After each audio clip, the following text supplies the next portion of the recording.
Live from Seahawks Stadium at Anacortes High School in Anacortes, Washington, this is Seahawks football on AHS Live. I want to sit by. Welcome in, ladies and gentlemen, tonight's broadcast of AHS Live's homecoming football game between the Lakewood Cougars and your Anacortes Seahawks. I'm joined tonight by my broadcast partner, graduate of this fine institution, David Wilder. Dave, how are you? I'm wonderful. How are you?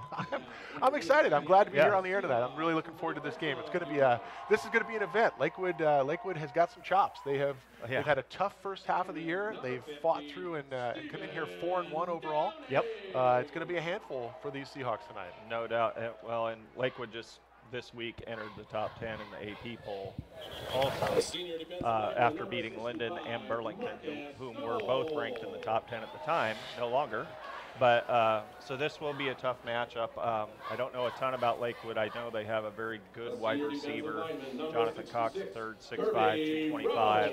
He will be a tough matchup for our DBs, as we obviously don't have that kind of height and weight out there against the receivers. And he's speedy too. He's got pretty wheels. quick. Yeah, so I've seen him on the basketball floor. So. The passing game will definitely be a factor tonight for Lakewood. It's where they like to go. Coach Fryer talking about how Anacortes needs to establish the run game on the other side of the ball early on, and of course, football 101. One of the reasons you have to establish the running game is to make it possible for your passing game to operate, and I think that's what Coach Fryer was getting at. In order to keep the passing game alive, we've got to establish the running game early, get the respect of the defense up on the line, so that coverage in the secondary is a little looser and provides cheat up a little bit. You bet. And it'll be a little tougher than normal for the Hawks tonight. Their leading rusher and their, obviously, quarterback, Tristan Lowry, is out with an ankle injury. So we're assuming, we haven't been informed fully yet, but we're assuming it will be Jake Hendricks coming in at quarterback, which is awesome, but unfortunately that takes away one of their top receivers. Right. Yeah, as is often true in high school football. You got guys who wear a lot of hats. And, when you start moving them around, you're robbing Peter to pay Paul. Right. Anyway, so. But Tyler Bloom will still be out at receiver, obviously. Might give Caden Cummings a few more looks. He's got quite a few this year, but with Jake being out, it might give Caden a few more. And usually someone steps up. So this is something they prepare for. They've known all week that this was going to most likely be the case. So they gave Jake the time to get the snaps in practice and get prepared for this game, because this is the only game that matters right now. So. I think that's the funnest part about high school ball is a night like tonight. It's homecoming night. You're on your home field. The place is full of family, friends, and graduates who are all here cheering you on. And frankly, you got a bit of an uphill battle. It's a challenge to the Seahawks here to see if they can overcome a little bit of adversity and a team that's already proven itself coming in here 4-1. It's not a walk in the park. Sometimes high school programs will look and they'll schedule homecoming night for a night when, we're taking on the last place team in the league. It's going to be a slash and burn game, and we're obviously going to win. And the Hawks don't really do that. It's been Linden, Cedar Woolley the last couple of years. Right. So. They bite off a big old bite and go after it. So it'll be a great game tonight. And I think it's great. It's going to be just great, exciting Friday night under the lights. No doubt. And we'll have a great halftime show for you tonight, where they'll announce the homecoming court. The band will put on a show. Most likely the cheerleaders will put on a show. So most of the halftime, you won't get to hear our lovely voices, but you'll get to see a heck of a show. You can almost hear the collective, oh. Right. From our family. But all right, well, listen, it's just about time for the salute to the colors here. And from this beautiful football facility, we're going to take a break, do a little business, and come back and get ready to bring you this Friday night football game under the lights from Anacortes High School, live on AHS Live. At the Senior College, we believe that learning should never stop. Anacortes Senior College offers lifelong learning opportunities to adults over 50 in a relaxed atmosphere. No test or homework. ASC is ran by volunteers including retired college professors, scientists, artists, business and medical professionals. Fall, winter, and spring courses are held Tuesdays and Thursdays. For more information and registration forms, go to seniorcollege.org.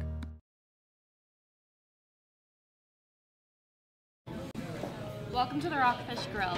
The Rockfish Grill specializes in fresh Northwest food, including seafood and pizza prepared in their wood-fired oven. They proudly pour Anacortes ales and lagers, brewed right next door at the Anacortes Brewery. The Rockfish Grill and their companion business, H2O, feature live entertainment every week with local and national acts. The Rockfish Grill, Anacortes Brewery, and H2O, 4th and Commercial in downtown Anacortes. Did you know that the largest toy store in Skagit County is here in Anacortes? Here at Toy Stories, we have a wide selection of the best toys you can find anywhere. Wow! From our large selection of stuffed animals, Cool! to our massive Lego kit area. Alright! Stop in to check out our brand new RC toy selection, including drones, or pick out a baby shower gift. Awesome! Try out a toy, have it wrapped, and walk out all in the same visit. I love it! There's something for everybody here at Toy Stories on 9th Street, Anacortes. Behind every great Anacortes club and team, there's an unspoken hero. People that get us our team gear, organize our team dinners, and support us in everything else we need.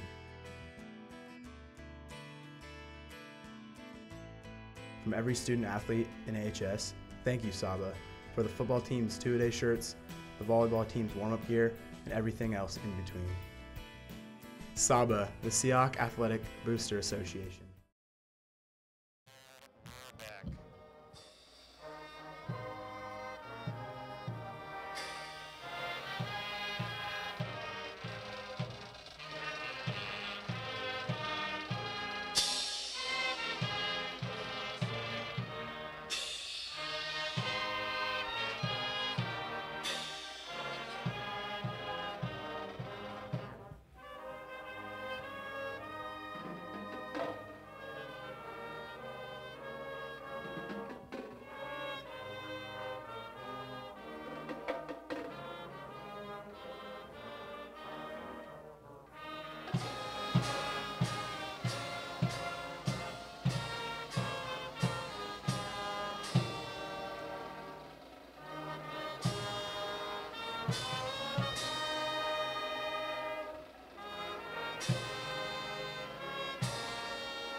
And the normal great job that we've come to expect from the Anacortes High School Marching Band as they play the national anthem to get this started here. Dave, that's one of the other things I like about football at the high school level in the Northwest. It's perfectly normal to see guys in togas, Right. playing the national anthem, standing in the rain. Right, So- right. Duh. Perfectly normal. It's very similar to ancient Rome. So. just how it was in ancient Rome. Right. Exactly right. So tonight's captains are walking out to midfield. Prepare the coin toss, and we'll update you as soon as we know more there. Conditions here, it's about 50 degrees, maybe a little warmer, and it is lightly raining. Yeah. Rained a little bit before I got here, right around 6 o'clock, and then it stopped, and then and now we see a gentle rain falling. We are not sure how much of a factor it will be. It is dark and overcast, so it could continue for a while. Well, this will be the first game this year that we actually start with dark weather. Or That's dark right. skies, Yeah. I should say. No, Yeah, it's been we call it Friday Night Lights, but a lot of times we've been starting with plenty of sun left. But now that we're losing 3+ minutes a day of sunlight, we are Yes, now to this indeed. point. Yes, indeed. You know what? It's been a while. It's been a while since we broadcast a game in the snow. Looks like Lakewood's going to receive the kickoff. Lou, sorry Nope, to you're interrupt absolutely right. there. Yep. And what about the snow? I'm sorry. I was just saying it's been quite a while since we broadcast a game in the snow. We've done that, but I don't think we did one last year in the snow at all. There was that girls' playoff basketball game. Does that count? I'm sorry, I should have more narrowly defined my statement. A football game, an Oh, outdoor okay. event. Oh, gotcha. Because I was plenty warm that night during the game, so I didn't even notice it was snowing. So tonight's captains were Peyton Beener, for the Hawks was Peyton Beener, Jacob South, Kirby Rowe, and Ryan Frost, all seniors for the Seahawks as they get ready to go out and set up for the kickoff. I assume it will be Jake Hendricks. By the way, Jake Hendricks, second leading scorer in the county with his including his touchdowns and extra points. He's the second leading scorer in all of Skagit County this season so far. Very impressive. And it will be Hendricks lining up to kick off. He'll be on the right hash mark, the far hash mark from Dave and my perspective here in the nice, warm, and enclosed broadcast booth. Now I'm wondering if he is doing this to adjust for wind a bit, or trying to kick away from someone, or what Anacortes has done numerous times this year. I wonder if they're going to try to squib it right out, do an onside kick here and catch him off guard. Let's see. He puts the boot on the ground, and it is going to bounce right to about the 30-yard line where it'll be picked up. Still on his feet, but working backwards. And we're going to get a flag on the play. Finally, several purple jerseys are needed to bring him down. Well, I believe that was Chase Dawson who had the ball there. Great job. That's not your typical skinny kick returner. That was a lineman. Oh, my mistake. Yeah, that was Austin Nicholson. Okay. One of the linebackers who actually picked that ball up. Good effort on the return. Ended up running about 25 yards to make 5, but several Anacortes players bounced off of him before they could get a team effort to drag him to the ground. So we're going to be 1st and 10, but Anacortes 5 yards to the end of the run. A face mask against Anacortes. Inadvertent face mask. Trying to take him down. So that's a 5-yard penalty against the Seahawks. Cougars will pick up 5 yards right out of the gate on the penalty. So where are they going to spot this? I haven't. There we go. At the 39, it looks like, Lou. Yeah, we picked it up about the 30, got it to about the 35. On the penalty, move it to the 39. So we'll go 1st and 10 for Lakewood. 2 receivers left, single receiver right, 1 man in the backfield, standing. Oh, check that. We have a timeout, right out of the gate. Timeout called by Lakewood. And so as Lakewood takes a timeout, we're going to stay with you for this one. Talk a little bit about what's going on in the Northwest Conference tonight. We do have some other football games happening around the league that are of note. Of note, but not nearly as important as this one. Well, we'll try and keep you up to date as we go along here. Bellingham playing at Seaholm at Civic Field. That's a big one, actually. That's that inner-city rivalry, playing for that city trophy. All right, it looks like Lakewood has come out of the timeout now. They've had a chance to discuss whatever they needed to discuss. They must have seen something on the defensive side that they wanted to make sure they accounted for, but they are in the same formation. Want to watch for 88 on Lakewood. That's Jonathan Cox III. I believe he's out to the far, or no, he's actually in the backfield, I think. Here's the snap. He is. Rolling to the side, looks to go to the air right away, down the far sideline. Incomplete. Pass intended for Jackson Schultz. Jackson also is a basketball player. I'm familiar with that name from the basketball floor also. So David Sosa, or I'm sorry, Austin Lane. They have 2 number 9s on the Lakewood team. Austin Lane, the quarterback, little lefty. I don't know if you saw it there, Dave, but Schultz threw the ball to the ball boy on the far sideline. On the run across his body, about a 35-yard pass right on the money. He might be their next quarterback. I was going to say, that's the receiver. After Sosa graduates.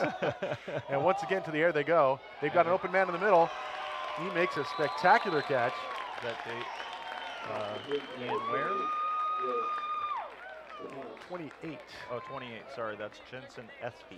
Big catch. That's going to move the ball all the way down to the Anacortes, just around the Anacortes 30. Actually, sorry, George Taponce. They have their freshmen listed on here. Also, it gets a little confusing. So 1st and 10 Cougars off the big pass play. 2 receivers on the right, 2 receivers on the left. 1 man in the tailback position, the fullback position. Check that. Will be a handoff. He works across the middle. He's tackled after a gain of a few yards. Carrying on the ball is Spencer Neffler. Trevor Beener with the initial hit there for the Hawks. And Ryan Froston on the tackle there for the Seahawks as well. So 2nd down and 7. Gain of 3 on the play for the Cougars, who once again show the same formation. 2 receivers on either side. 1 man all the way back, standing behind his quarterback in the shotgun. Now he'll move up a step. Here's the snap. They're going to the air. Deep they go into the end zone. He's there. Does he make the catch? Yes, he does. Touchdown for the Cougars on the long completion. Jonathan Cox III. 27-yard pass play for 6 on the board for the Cougars. So watch him. Let's take a look here on the replay. This is seam route down the middle. or actually, I'm sorry, a post route. And I tell you what, he was watching him the entire way. Great catch. Good concentration on the part of the receiver there. And nice throw. So Lakewood going for 2 here. One man in motion. Quick pass over to that side, and he scores. So just like that, Lakewood goes up by 8 over the Seahawks on their first offensive drive. 10 minutes and 42 seconds left to go in the first quarter of play, and the first challenge has been laid at the feet of the Seahawks. Let's see if they can come out and answer. Not the start the Hawks we're hoping for, obviously, but Seahawks have last week had a great first half against Blaine, which was the first good first half they've had all year. They're known for their second half antics. So, but hopefully here now that they get their first opportunity, they'll just march right down themselves and get it done. Well, we could have a shootout on our hands if that takes place. Well, those are always fun to play. A couple other games around the league here tonight. Burlington's playing at Cedar Willie. Linden's playing at Blaine. Linden looking to lick its wounds a little bit maybe and get one over on Blaine, Blaine. Poor Blaine winless and now having to play Linden after they've lost 2 in a row. That's usually not going to be a good sign for Blaine. But Blaine, you know, all their games, they've barely been losing.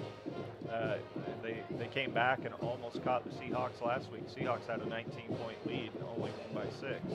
Yep. And the week before lost to Bellingham on what was supposed to be an extra point to tie the game on a botched snap turned into a 2-point conversion to win the game for Bellingham, and they lost by 1. The week before, I believe, they lost by 5. It's just they've been in every game, so Linden will have their hands full. It's just that's the best thing about this particular sport. You know, on any given Friday, there you go. Right. On any given Friday, anybody can rear up and bite you. So you never know.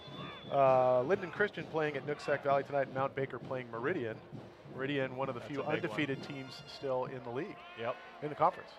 There's the kickoff, picked up at about the 30th, or about the 30-yard line. Return to the 35. Well, that looks very familiar. That looks like the exact same thing that we just saw a few minutes ago. You bet. Lucas Mannion, I believe, on the catch there. It was, and good starting position here for the Hawks. So both teams start their initial drive at about their own 35-yard line, and of course we actually marking this about the 34.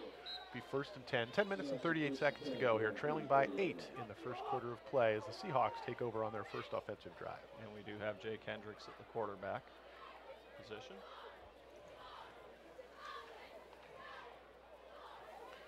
Trevor Beener in the backfield. They're going to go to the throw. Oh, we're going to have a flag possibly? Nope. Well, okay. Incomplete pass, and the defender locked up on the receiver, and well after the ball was on the ground, so there was a little bit of head scratching going on there. No flag on the play. Well, if he had finished that tackle, there would I think that would have been flag different at that point. You bet. Jake Johnson was the receiver on that one. I like the idea there, Lou, trying to get it out to Jake.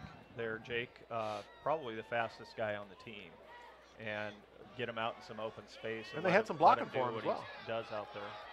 So 2nd and 10 for the Seahawks. Here's the snap. Handoff around the right end. There we go. Turns the corner. He's taken down. Nice run by Peyton Beener. They're getting out around the edge and diving forward. It looks like they're going to give him about 4 yards there on the carry.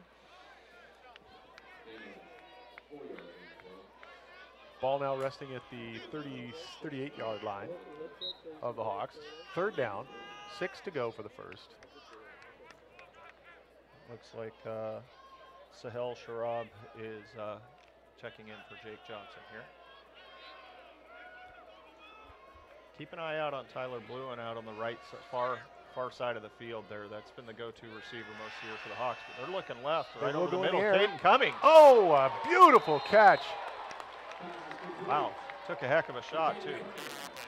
So watch the middle of the field here. Yeah, if you watch Caden come from the near side of the field and cut across the middle, well, kind of see him come into play there and gave the ever famous wave to the quarterback, like, look at me, I'm open. Spectacular spin and move in the air, and managed to hang on to the ball. Big first down for the Purple as the Seahawks now have the ball at the 45-yard line of the Cougars. High snap. Handoff into the backfield. Trevor Beaner? Yeah, it will be Beaner. He'll gain a couple before he's taken down. Kushner is doing the snapping tonight, if I'm not mistaken, and correct. That one was a little bit high. A little high. And that has been that has plagued several teams this year. Yes. That we've connection. Seen it in numerous different games that we've been at. So. You know, so many of these teams play with the quarterback in the shotgun position. It really makes things a lot easier for the offense. But you've got to make that connection. You've got to be able to put it right in his hands. So 2nd down and 8 here. Once again, handoff to Beaner. He dives into the pile, and he'll push it forward, gain a couple just on sheer leg work. You bet. I like how hard Trevor's hitting the hole there. I know he's only got a couple yards each carry, but he keeps hitting it like that as the game goes on, and those start turning into much bigger runs for him. Yep. Well, and that can be an effective run game. If you can get 3-4 yards out of each, you know, that's just fine. You bet. I've got a whistle stop and play here. Officials timeout. I think they're wanting to switch out the ball here. Yeah. Yeah, rain's still continuing to fall, maybe even a little heavier now than it was at the start of the game. 8 minutes and 47 seconds to go here in the first quarter. It's 8-0. Seahawks are trailing, but again, this is still their first offensive drive, and they've pushed the ball over the half field mark and now resting just inside the 40 of the Lakewood Cougars. We got Peyton Beaner back in the game now at tailback. Oh, somebody jumped. Offsides, I believe. Anacortes might have just got a free 5 yards. I didn't see the line move. No, but I see the walk being made by the Cougars as they as they self-admit and back up 5 yards. Right. That one's us. Very sportsmanlike on their part. Like, yeah, that's us. That was on me. Yeah. Kind of like the guy in basketball when he commits the foul, just kind of raises his hand before they even announce it. Ball now resting on the 39-yard. I checked at the 34-yard line. Right.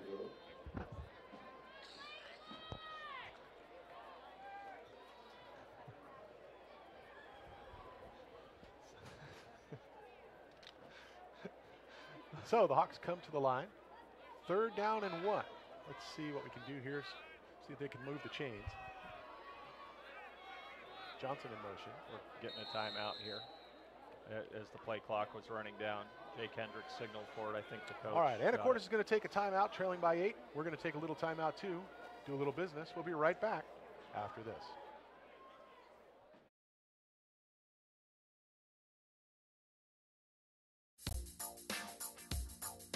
Kennelly Keys Music in Anacortes is your one-stop shop for all your musical needs. As a full-service music retailer, Kennelly Keys offers everything from sales and rentals to music lessons and repairs. Whatever you need, Kennelly Keys Music has you covered. Visit our website at KennellyKeysMusic.com, follow us on Facebook, or stop by the store and speak with our knowledgeable staff. And make sure to check out our new music hall. Kennelly Keys Music, located at 1904 Commercial Avenue in Anacortes. We bring you back in live here on the AHS Live broadcast of tonight's Friday night football game, the homecoming game for Anacortes Seahawks. Trailing by 8 here in the early going. 8 minutes to go in the first quarter. I'm looking for Peyton Beaner to probably just run it up the middle here, Lou, since it's only 3rd and 1. Here's a snap, high snap once again. They give it to Beaner, but he gets nailed in the backfield, probably for a loss of 2. Yeah. Ball might have squirted loose, but I don't see any indication. No, they're just celebrating the... No, check that. I guess Fumble recovered by Lakewood. Recovered by Lakewood. So somewhere in the pile, the ball popped loose. Lakewood came up with it. Turnover for Anacortes. I think they need to go to the replay booth there in New York. Yeah, shall we? Yeah, let's just break away to New York. Right. Hey, what up? Yeah. Right. No way, that was a turnover. Right? Thank you, New York. For that. I want to apologize to all the New Yorkers out there for what Dave just said. Right. Lakewood with the ball now, 1st and 10, going the other way. Here's the snap. They will look to go to the air. Looking they deep. Will look long down the left-hand side. Oh, in and out of the hands. Very fortunate there that Jackson Schultz dropped that ball for the Seahawks. I think there was a little confusion in coverage as to who was supposed to pick him up deep. Usually it's the safety, but I don't know what specific assignments they were given for that play. And I believe that was George Toppins. You're right. I apologize. George Topansis? How'd you say that? I think it's Toppins. George Toppins. That works for me. Yeah. Yeah, you know, Anacortes lucky there that he didn't rein that one in. He had both hands on it. It's probably just a little slick. He was running full speed. So 2nd and 10 now for the Cougars. Long snap count. There it is. Rolling over to the left-hand side. And once again to the air. This time the completion is made. Might be a loose Ball pops loose. Yeah. There's a scrum on the ground. Let's see who comes up with it. Seahawks say they got it. Referee And says the same thing. You are right, Dave. Turnover to Anacortes. You bet. And it looks like the Hawks have recovered the ball back. So Jonathan Cox. We got some laundry on the field. Oh goodness. Where's it located? Well, let's see. It would be Back right in the about holding the area, yeah. maybe. Yep. I'm hoping. Let's see how that's going to change things. Hang on. We do have holding. We'll decline that. And that's going to go against the bet. Cougars and be declined. It will be Anacortes' ball just right. about midfield. Well, those are types of things how you get yourself back into a game. It's nice for the Hawks to do that early. Cox was trying to get some extra yardage there. Unfortunately, I didn't see who came up and stripped it, but they came right up and stripped it right out of his arms there. Great defensive play there for the Hawks, and they needed it. You bet. So ball resting at the 48-yard line of the Cougars. 1st and 10 for the Seahawks now under these rainy conditions. Let's see if they go to the air. Oh. Once again, high snap. Hendricks manages to rein it in. Nice He scrambles job, around. And finds. And it's caught right Caden around the Cummings. 30-yard line. You bet. Finds Caden Cummings for about 17 yards there, Lou. Great catch. Oh,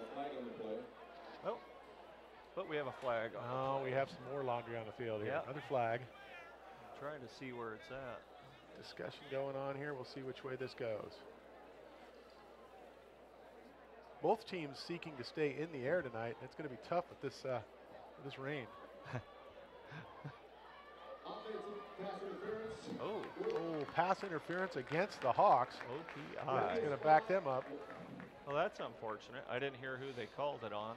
I assume it was the receiver, but sometimes it's away from the ball. So I didn't see it either, but often that's what's happening. You're trying to create a little bit of space. Yep. So that ends up being a 15-yard penalty against so the Hawks. So what would have been 1st and 10 now turns into 1st and a whole lot. Right. 1st and 25 maybe. They're now at their own 37. Good. All right, here we go. Well, we're probably likely to see the air attack again. High snap once more, but no, they hand this off to Beener. He rounds the corner. Nice Picks run up by some Trevor yards. Beener there. You bet. About 7 or 8 on the play, probably. Yeah, they spotted it at the 46, so about a 9-yard gain. You bet. Nice job by Trevor. I've noticed that Craig Volkman, the PA announcer, repeats a lot of what I say. I don't know if I should that's certainly take what's that going on. personally or not. But He's got a live feed in there. And 2nd down now for Anacortes. Once again, showing a 4-receiver set. They'll put 1 in motion, stack 3 on the left side, 1 on the right. Here's the snap. Looking to go to the left side here in we the air. go. Completion complete at the 50, down to the 45 before he's pushed out of bounds. Maybe tackled out of bounds. Mannion. Mannion with the catch, had some blocking. Easy. Gain of 11. So I'll repeat Craig there. Gain of 11 yards on the play for Lucas Mannion from Jake Hendricks. 2 soccer players connecting there. With Jake being the quarterback, you're going to have a couple soccer players connecting quite a bit tonight. Gave themselves a much easier 3rd down situation to convert here after being at 1st and 25. And the Hawks have done a pretty good job this year, Lou, of converting their 3rd downs. 3rd and 5 now. Oh, ball gets loose on the ground. Slips out of the quarterback's hands, but he manages to fall on it. That's going to bring up 4th and about 9 or 10. 4th and 9 on the loss. Yeah, maybe longer. We're probably going to see the punting unit run out here. Which will mean Jake just steps back a few yards from the shotgun Yeah. position. He's going to have a long night there, Mr. Hendricks. 6 minutes and 12 seconds left here in the 1st quarter of play. Anacortes trailing 8-0. And Jake has done a phenomenal job this year punting and kicking both, especially with the punting. He's put the Seahawks in, helped them with the battle of field position quite a bit here. Landon Let's see what he can Pruitt do. back to receive here for, this one comes off the side of his foot, drops Seahawk down about the bounce. 35. and go out about the 32-yard line, and that's where the Cougars will take over. Well, he was definitely aiming that way, but it still went off the side of his foot. I know he wanted to get it a little further down the field, but that seems to be about where teams are starting tonight anyways. It's around the 30, 35-yard line each drive, so nothing hurt there. Pruitt is definitely a threat. He's a sophomore. He's already had one run back this year. Good return man, so keeping the ball out of his hands might be a pretty darn good strategy. I don't blame him. I don't understand why teams keep kicking to certain players when all they do is return the ball long or for touchdowns. Lakewood has their receivers stacked on the right-hand side. 2 on the left, 2 on the right, 2 are stacked on the right-hand side. Once again, a long count. Yep. This will be a run out of the backfield. No, check that. Quarterback keep running around the right-hand side. He's going to get the corner, but not much more. Right. He'll go out about the 44-yard line. Austin Lane. Nice run there by quarterback Austin Lane. Good deception there on the fake handoff. He ended up gaining about 13 yards on that carry. Spencer Knifer, the only back in this set. He's a junior, 6 foot 185, standing now behind his quarterback. And once again, 2 receivers on the left side, single receiver on the right this time. Here's the snap. Handoff. Knifer will take it around the left, see if he can find some daylight. And he's well contained. Mannion's over there on the tackle for the Hawks. Spencer. Lucas Mannion making first contact, taking him down right at the 50. Lucas. Going to be a 6-yard gain.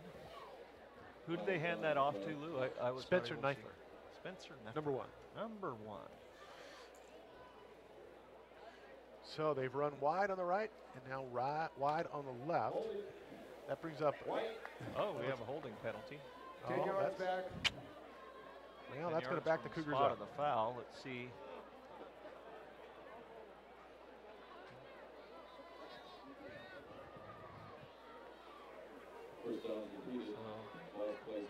So it would be first down once again, but first and 14? First and 15 is, yeah, 14 or 15. Yeah.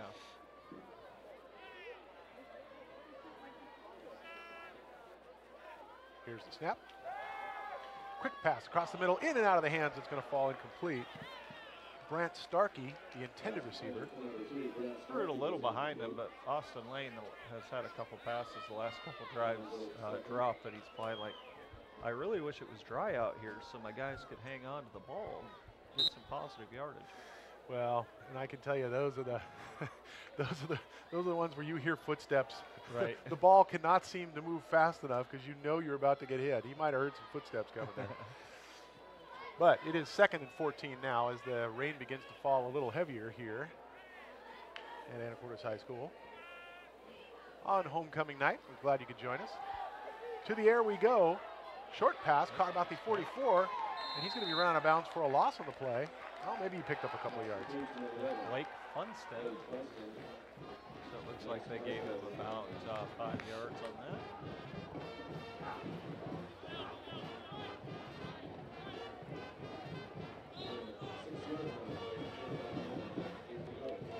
So now here's a big part of the series here for the Hawks with being third and fairly long. They definitely need to get a stop here and see if they can force Lakewood. Always a challenge. Always a challenge to your defense here. 3rd and long.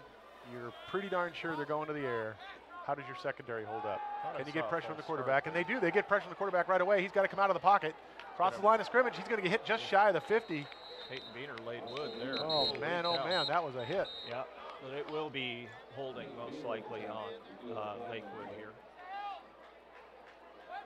So Anacortes able to produce pressure in the backfield that caused the Lakewood quarterback to come out.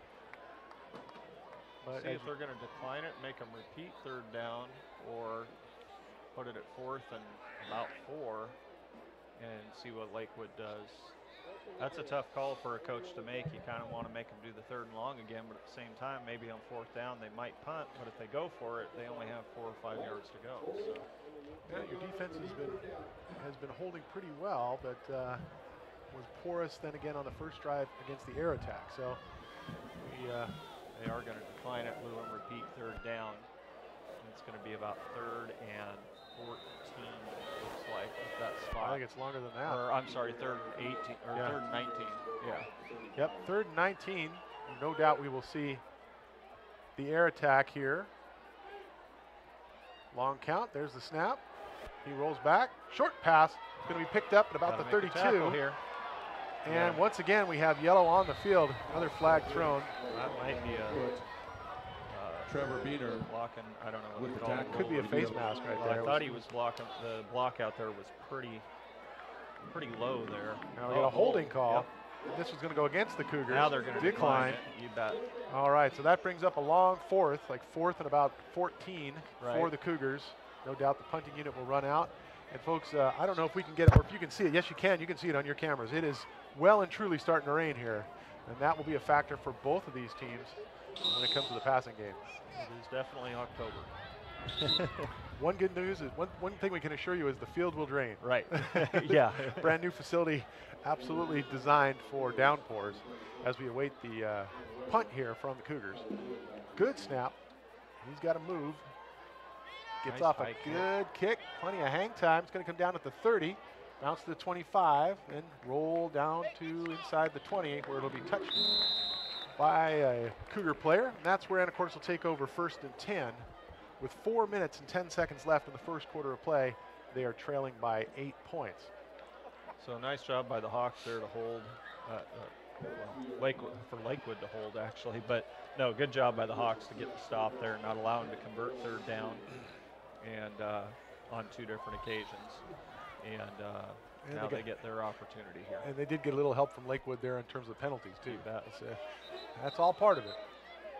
We got a timeout on the field, most likely going to be, oh no, it says officials timeout. The chain gang hadn't got there yet, and they were getting ready to let them go. So now we're set. There's the snap. Handoff coming out of the backfield, runs to about the 20 before he's taken down. Beener on the carry. Trevor Beener with another 2-yard gain. I'm telling you, they're going to wear down Lakewood like Coach Fryer was hoping. If they keep running up the middle like that, and those 2-yarders will start turning into 6, 7, maybe even more, and really move them down the field. Well, we'll see them go into the air here, but you're right, Dave. First they have to establish in the minds of the Lakewood defenders that they've got to protect the line. Right. Anacortes stacking receivers here on the right-hand side. Hand off to Trevor Beener again. Big run. Here we go. He's got a hole. He's at the 50. I don't he's know at if the they 40. can catch him, Lou. They got a good angle. The 30, Let's see here. the 20. He's going to get taken down at about the 17 or 18-yard line. Wow, big run for Beener as he breaks it loose down the left-hand sideline. I believe that was Jensen Espy, or excuse me, George Toppins that was able to catch him. Let's take a look at that again, and you'll see him come out of traffic here. Look at the hole on the left side when they show this replay here. And Trevor will get a well-deserved break. Relieved by now his brother Peyton Beener. So that ended up being about a 30, 50, 51-yard gain for Trevor. 1st and 10 Seahawks knocking at the door here. High snap, hand off into the backfield, Nice rolling move. around the right-hand side, up into the air he goes. Right.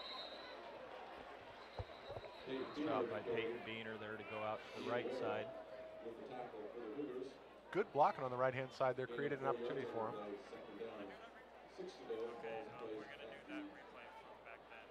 So we're going to show you the replay of Trevor Beener's 51-yard run. Watch the hole on the left side as he starts going right about there. Oh, I was a little off. He cuts back and watch that. I just can't get it. I can't get it on the mark, but great angle there by the free safety to come and make the tackle. Otherwise, Trevor was easily. We don't use the expression "save the touchdown" lightly, but we use it right there. Right. That's for sure. Anacortes. Oh, nice hand play. off to Beener once again. Peyton Beener out of the backfield. He'll get taken down about the 10. Well, they faked a jet sweep to Mannion there and then handed off to Beener. It's only the first time I've seen him run that play this year. I like that play actually. That's going to make it 3rd down. Let's see where they mark it here. We may have a flag. We do. false start. False start against Anacortes, though. Or illegal motion. He's got the mic on. Previous spot. So illegal motion, a better description there is what we're being told. And that'll back the Hawks up 5 yards. Repeat second down. So it's going to be second down and about 11 for the Hawks when the offensive unit comes up to the ball here. 2 minutes and 8 seconds left to go in this first quarter of play. We got plenty of good football for you tonight. Man, it's going to be a great game if these two teams keep this up. Here's the snap. Hendricks falls back. Looks left. Here we go. Screen pass. Got an open man. Beener on the left-hand side. Down to the 10. And he may have enough for the first down depending on the spot. Yeah, they might spot that at the 9, Lou, which would be a first down if they do. Or within inches if it's not a first down. And the ref having a conversation with a couple of players there. There's a little bit of some players were tangled up there at the end. A little chippiness after the play. Maybe some things were said. So it's good that they're stepping in there and making it clear that we're here to play football and nothing else. Trevor Beener on the carry. Not enough for the first. Yeah, third down and a short 1 to get to the line of gain. We're going to see Beener right up the middle here. Oh, high snap, goes out of control, bounces. Hendricks picks it up. He's on the run. He's going to get taken down for a big loss in the backfield. Wow. Loss of about 10 on the play. Several snaps from Kushner that we've seen tonight have been really high. That was one of them. That one was beyond his grasp. But he had to turn around, sprint behind him, and pick it up. And by then, the Cougars were in the backfield and tackled him. So we should see, I would assume, a field goal effort here from Jake, or they may go for it. It would be about a 38-yard field goal if they kick it. They're going to go for it. This will be 4th and 13 for the Hawks. Ball resting at about their own 21-yard line. Here's the snap. Hendricks falls back. He's under pressure. He lets it go to the corner. And it's going to fall incomplete. Some footing issues there for sure. Yep. And the ball was a little underthrown. Hendricks had to rush it. So turnover on downs. Cougars will take over at the 21-yard line of the Seahawks with 22 seconds left to go in the first quarter. And your score 8-0.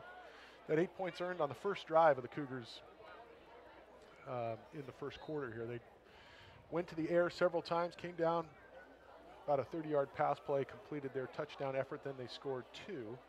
Well, that's the second time, Lou, the Seahawks have been in a good position on third down, and snap has gone high and forced them into a fourth down situation. Very costly. So hopefully they can get a stop here on D and come right back down. There's a bobbled snap.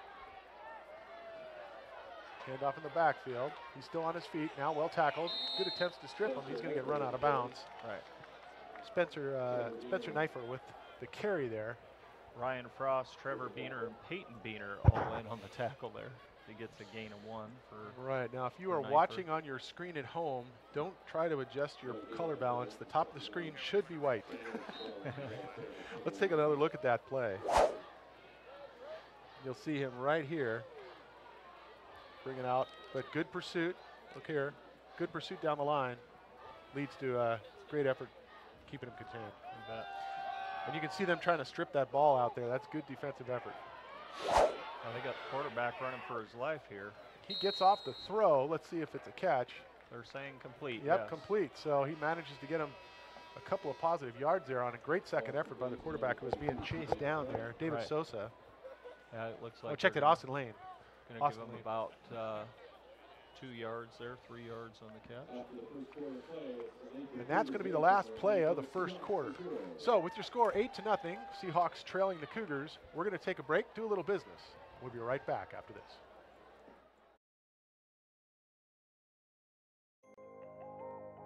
The Action Club is a Kiwanis club for adults with disabilities. Every second Saturday of every month, you can head to the Port of Anacortes web lockers at Seafarers Way and Q Avenue. Once there, you can recycle your computers, monitors, laptops, tablets, Kindles, portable DVD players, e-readers, and televisions.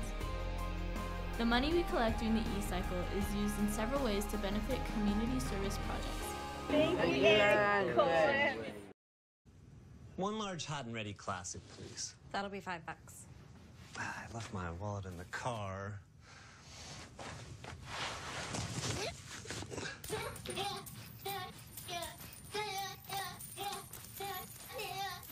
$4.75. Thank you. Everyone's got 20 quarters for a large hot and ready classic. Little Caesars, world's easiest way to pizza. Pizza, pizza. Well, they've got 12 minutes on the board as we get ready to start the second quarter of play. They've switched ends. Cougars will be working from the right to the left as Dave and I are watching here. It is well and truly pouring, and that's going to affect play, no doubt about it.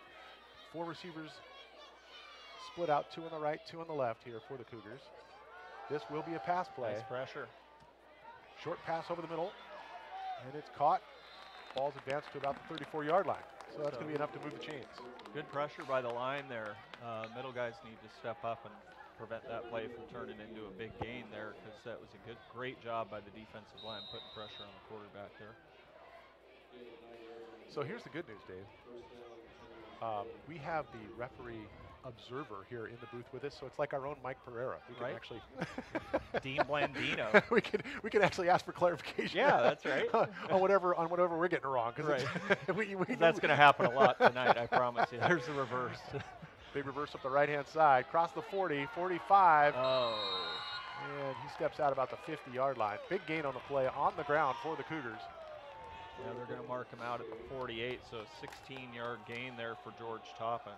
Back-to-back plays, moving the chains for Lakewood, as the Anacortes D is going to have to hold firm here. They've done well to hold them to 8 points in the first quarter, but Anacortes definitely wants to get on the board before they let any more points go up, that's for sure. You bet. 2 receivers on the right side, 1 in motion now. Here's the snap. This will be a handoff. Jet sweep over the left-hand side, across the 50 to the 45. Oh, he gets around a man, gets around another, taken down from behind at about the 30-yard line. He's going to fall forward to the 26 or so. And once again, we move the chains for the Cougars. Yeah, 26-yard gain there for C.J. McClellan on the jet sweep there. Or 21, sorry, not 26.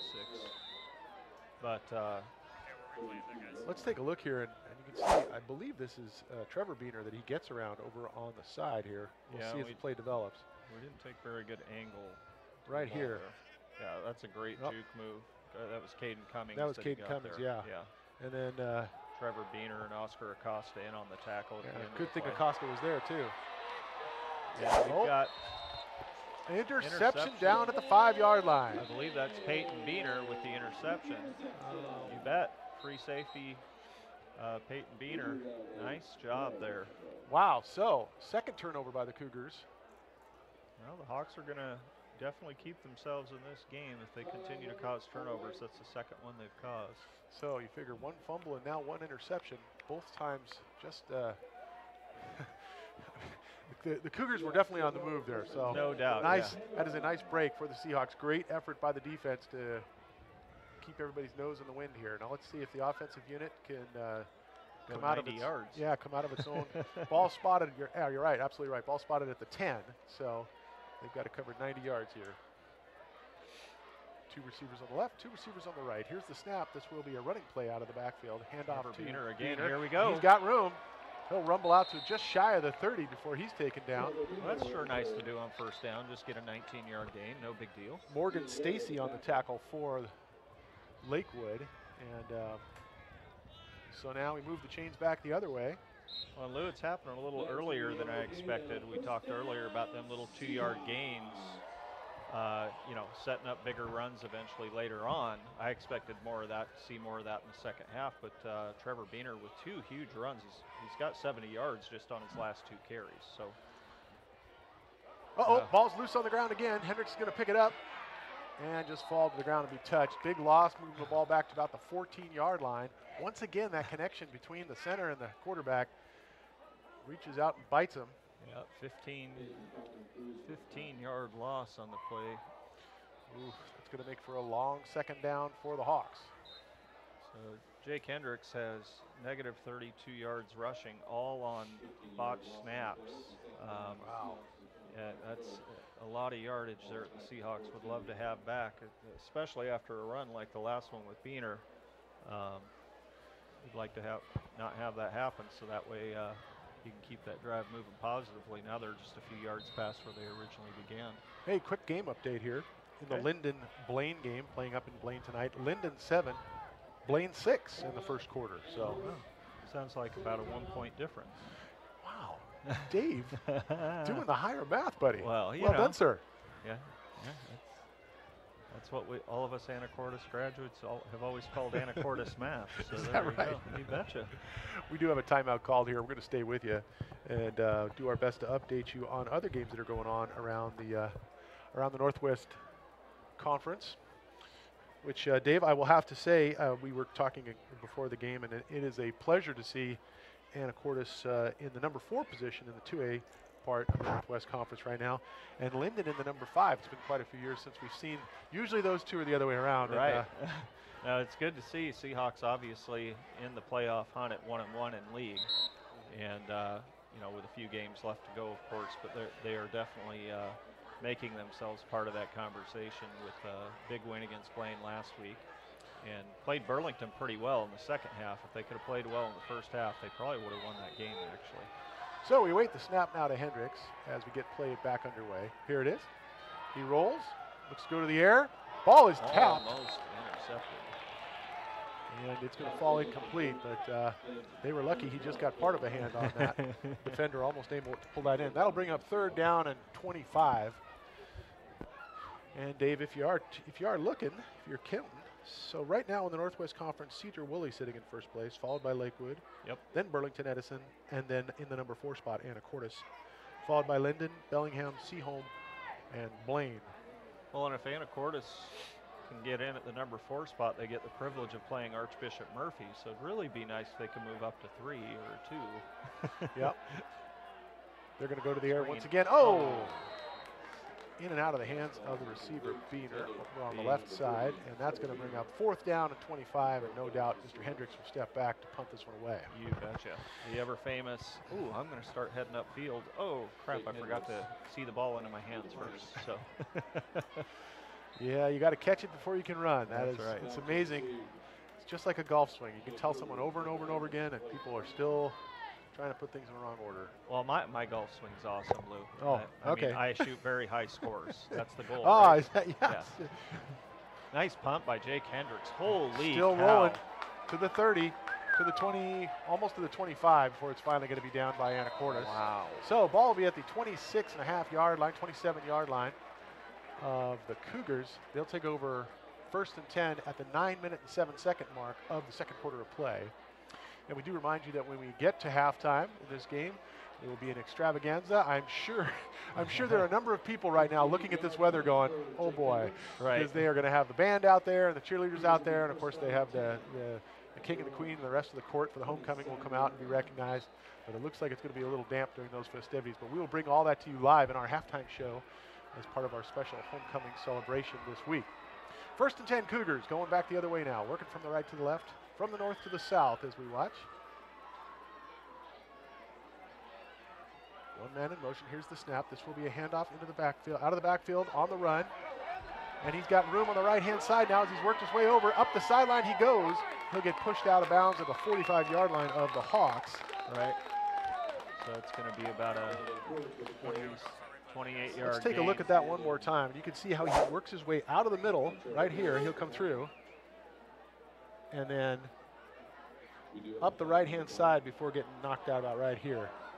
So, oh, there's a flag on the field apparently, Lou. This is going to be coming back. And good break for the Hawks there. Maybe that's why he was able to get so much yardage up the right side. There was bit of a hold. The penalty. It was Peyton Beener that knocked him out of bounds, but as you said, Dave, the penalty is going to negate the gain, and so coach not happy there on the Lakewood side. The official having to that will be a holding call. Politely let him know that the call will stand. So we repeat. Well, we'll repeat the down, but it's still about an 8-yard gain right. because it's from the spot of the foul. Right. Yeah. So looks like it's going to be 1st and 2 or 3, depending on how you're counting it here, how you're looking at it. Now check that. It is definitely 1st and 2. They've got the ball resting right on the nose of the 35-yard line. And we are going to have a timeout called here Lakewood.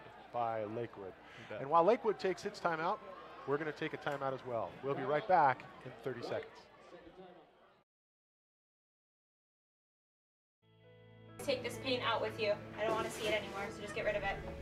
Stormwater runoff, unlike your septic sewer system, does not get treated before flowing into the Salish Sea.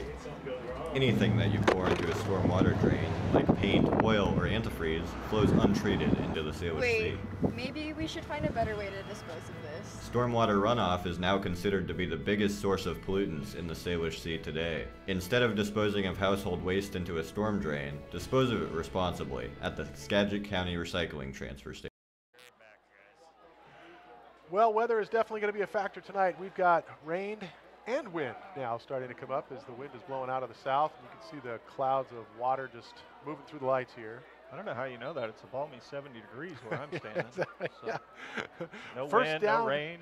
First down and 2 to go to move the chains for Lakewood. 8 minutes and 34 seconds left here in the second period of play. Your score still 8-0. Cougars over Seahawks at this point. Once again, man in motion. Here's the snap. Handoff, running to the right this time. Almost the exact same play, just developed a little differently. Gain of about 3, but it's going to be enough to move the chains for the Cougars. Trevor Beaner in on the tackle. That there for Lakewood. I'm going to say it was number 10 since he's It was. still That's out correct. there, Landon Pruitt. Yep, Landon Pruitt. So Pruitt's been the only one lining up in the backfield next to his quarterback, Austin Lane. And he'll do that again. And once again, man in motion. This time they will give him the ball. He'll come around the left hand on the sweep. Good blocking is going to break him loose, and he'll get taken out just shy of the 50. So Jonathan Cox III there, we talked about his receiving skills, but clearly he can also block. As he set a beautiful block on Oscar Acosta there to open up the left side for the runner. Jensen Espy on the carry for the Cougars. Taken out of bounds. They're going to put the ball right at the 50. That will be a gain of more than 10 yards, and so that'll move the chains. 1st and 10 now for the Cougars. See, it happened to you now also, Lou. It was actually George Toppins, because they have these multiple numbers because they list their freshmen on here. Oh, gotcha. Okay. It is confusing. So Toppins in motion now. This will be shovel pass forward. Oh, he's got the big man's on the rumble going down the sideline. He's going to get dragged out of bounds by Peyton Beaner. They're going to mark it at about the 14-yard line after a big gain on the ground. The 36-yard gain there. For Jonathan Cox III. Nice job by the quarterback, Austin Lane. You don't see shovel passes a lot in high school. Okay. We should get a look at this here, and you'll see, here's the handoff, or the shovel pass, check that. Right. Now, look at him get going. He's got big old strides, and it takes Beaner to finally drag him out of bounds from behind. Pretty friendly spot there on the ball. 14-yard line is where it is now 1st and 10, and we've got flags. Stop the play. It's against Lakewood. All right, that's going to back them up 5 yards. All right. Repeat first down. So it'll be 1st and 15 now for the Cougars. 7.5 minutes left here in the second quarter. Cougars inside the red zone, ball resting at the 19-yard line. They look to their coach on the sideline to motion in the play. Now we await the snap.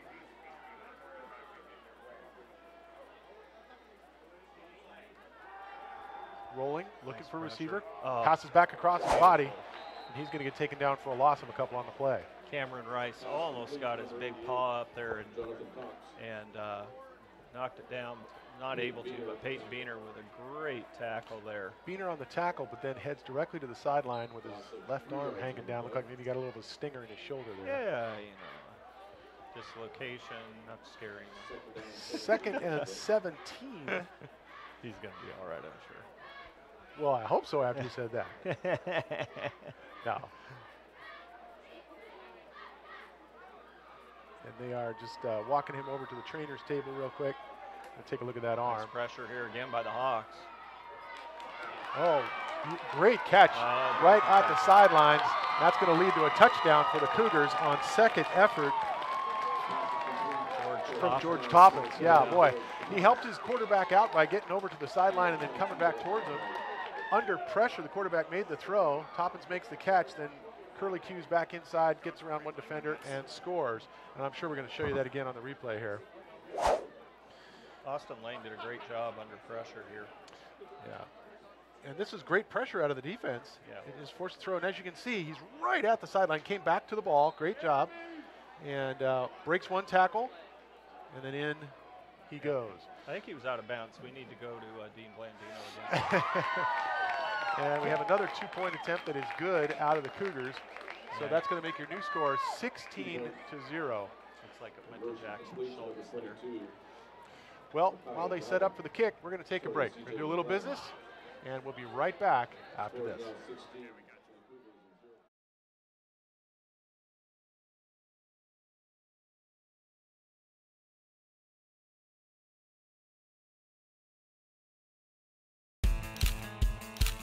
Each year, thousands of fantastic pictures are taken by yearbook photographers of AHS sporting events, assemblies, performing arts, and more.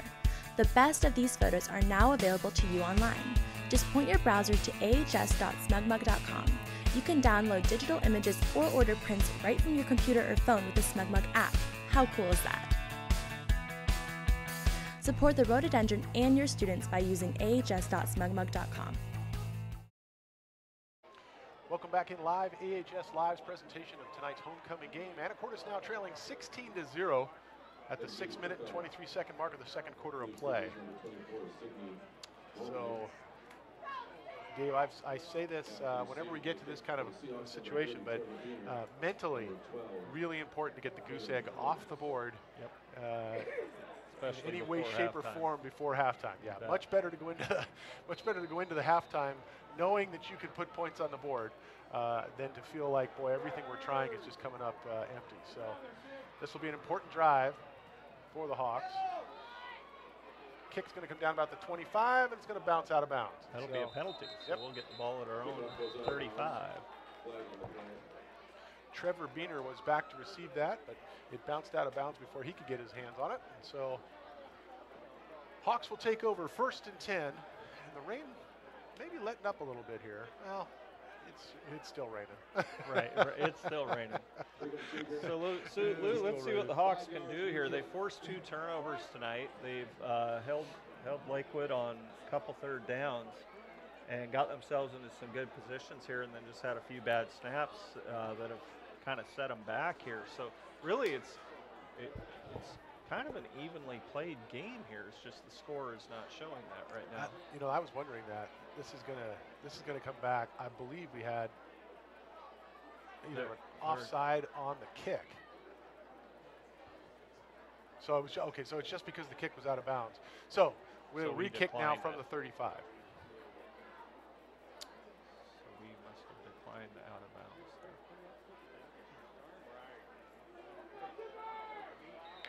Sydney Gormley, the kicker, she kicked the game-winning field goal against us last year down at Lakewood. This time it's going to go right to Beener's hands. He'll cross the 30, the 35. He's looking for daylight. Gets to the 40. Dragged down about the 42-yard line. Nice return. Well, I kind of question that call by Coach Fryer and his staff declining it, but you know what? That's why I'm not the football coach, because they're 7 yards ahead. So they're about 7 yards further ahead than they were than had they taken the penalty. So nice job by the coaching staff there. 43-yard line is where they placed the nose of the ball. 6-minute and 17-second mark of the second quarter of play. So Anacortes has got just over 6 minutes to make this happen. We got Eamon Gilden in at running back. Here's Trevor Beener. Looked like he got a little Charlie Horse type thing there on the return. So Eamon Gilden will be the running back for the Hawks. And the Hawks come to the line. Hendricks calls for the snap, and they give it to Gilden. Nice job by Eamon there. And he gets out to about the 49-yard line. Nice rumbling go. Good blocking on the right side there. So that's going to be about a, what is that, about a 7-yard gain on first down as we have a player down for Lakewood. Gain of 6 yards on the play. So 2nd and 4 when we're able to resume play here, but they'll take time here to evaluate exactly what's going on. Looks like it is number 3, Brant Starkey, who's down right now for Lakewood. Did you ever watch that show and actually, you know, it just been pointed out to me that the rain has almost suddenly completely stopped. Yeah, so, I like that. Again, that benefits both teams really, since they both like to pass. But Starkey gets up under his own power. Nice He's going job. to actually jog to the sideline, so he appears to overall be okay, and that's a good thing. Did you ever watch that show when we were young, Starkey and Hutch? I think Brant's dad might have been. Is that right? Or grandfather might have been the star of that show. Yeah, you should go back and double check all those shows. That's, okay. Yeah, something sounds wrong there. Here's the snap for Anacortes. Hendricks calls for the ball. There we go. Oh, we're going to get some laundry thrown on that one. You Flag on the play. 3-5 yards for the Hawks there. That'll get them a first down. Offsides, White. 5 yards. Going to be a first down. And that will be enough to move the chains for the Seahawks. So 1st and 10 in Cougar territory. Ball resting at about the 46-yard line now. So good break for the Hawks now in Lakewood territory.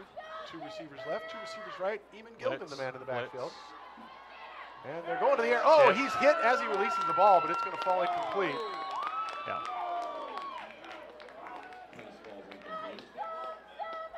And we always like to see that Spencer Knifer back there to make the hit on Hendricks, but then was nice enough to help him up. Right, exactly. Yeah. Good sportsmanship. Just doing my job. 16-0 your score here. 2nd down and 10 for the Hawks. See if the Seahawks can complete a pass here. They started off 4 of 6. Now it's 4 of 9. So the last few they haven't been able to complete. See if they can get that done this time. Once again, bad snap. Once again, Hendricks forced to go back and pick it up.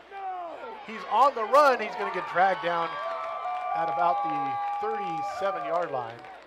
And once again, a huge loss on the play. Hendricks seems to be appealing as if he's not sure he was down. I think he feels that he was tackled but rolled across a player. Right. Yeah, let's take a look and see if he's right about that. If he did not touch the ground, of course. Oh, this is the play before where his arm was hit. Yeah, you can see the. We'll see if we can pull up the replay of that last play. Here we go. You'll see this. No, that was a few plays before. That was a few plays back. We'll see if our crew can put that replay together for you. Meanwhile, ball snapped, handoff out of the backfield. Caden Cummings has moved to the backfield now. That's the first time I've seen him back there all year. So that was about a... Actually, I think that was Peyton Beener coming out of the backfield. Yep, number 12. Well, maybe it was Peyton. I apologize. Sure looked like 12 to me. Only because he's got the distinctive. He's wearing the pink arm coverings and the pink flag. So, but this will now bring up 4th and 23 for the Hawks. So they're going to be punting this ball away. Here's the snap, and he gets off a nice punt. It's going to go down almost to the 20 and keep on bouncing. Stay in. Let's see if it comes to a stop. They can get there. Yes, they bring the ball to a stop at the 2-yard line. Wow. And those are the things Jake has been doing all year to keep the Seahawks in these games, even when they've been behind, is getting these good punts. Last one was close to 60 yards when they were deep in their own territory, and now this one right down to the 2-yard line. Sahel Sharab in there to run that ball down and stop it at the 2-yard line. So they pinned the Cougars deep with 4 minutes and 6 seconds to go here in the 2nd period of play. 16-0 your score, Cougars leading. Let's see if the Hawks can force another turnover and get an opportunity to maybe punch something in before halftime. You bet. We got 2 timeouts remaining. The Seahawks do. Lakewood with only 1. So Seahawks can get it back. They got a good opportunity to work the clock. 5 receivers up on the line for Lakewood. Nice, easy throw over to the right-hand side. It's caught at the 5, to the 10, to the 15. And he's dancing down the sideline. Let's see where they mark him out. They're going to put him about the 19-yard line. Yeah, Tyler Blown had knocked him out of bounds there. But an effective play for the Cougars because it moves them out of their own end zone. And 1st and 10.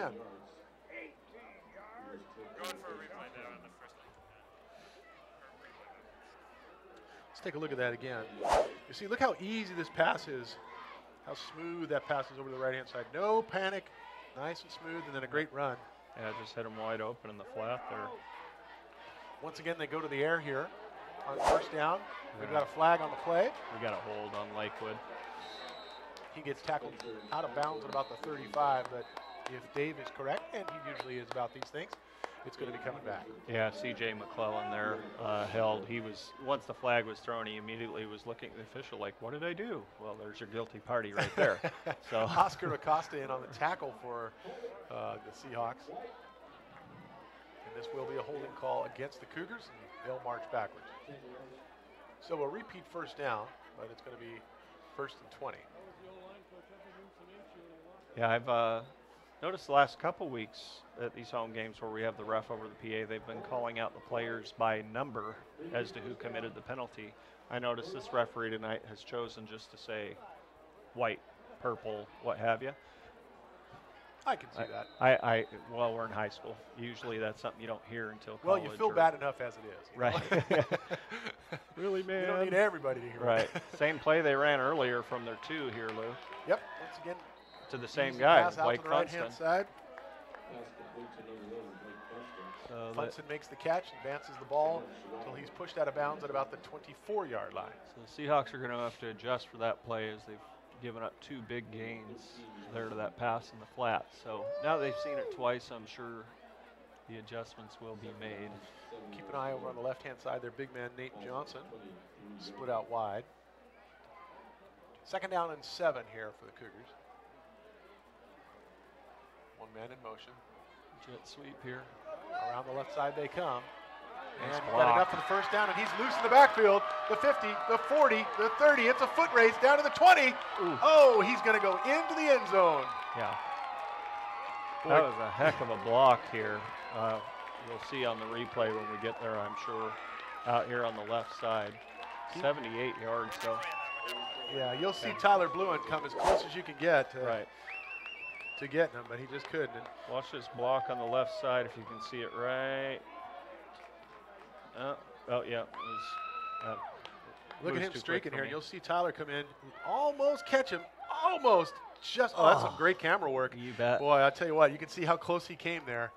But despite his best efforts, and that was some speedy pursuit, Tyler had to come all the way across the field.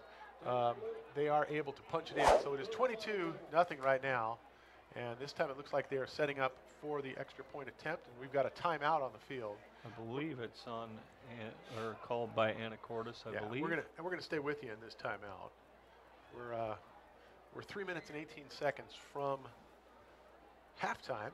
And again, we do remind you to stay with us during halftime. We're going to bring you all the festivities from homecoming here, 2017. I assume Anacortes called this timeout, Lou, to try and stop a 2-point conversion here, as the 2 that Lakewood have converted have been pretty easy for them. Well, they were setting just up to for give it. and to just give the defense a breather here. They were setting up for the kick. Oh, were they? Yeah, okay. Yeah. All So right. we'll see what they decide to do here. Wonder if they're going to do a little fake out of that.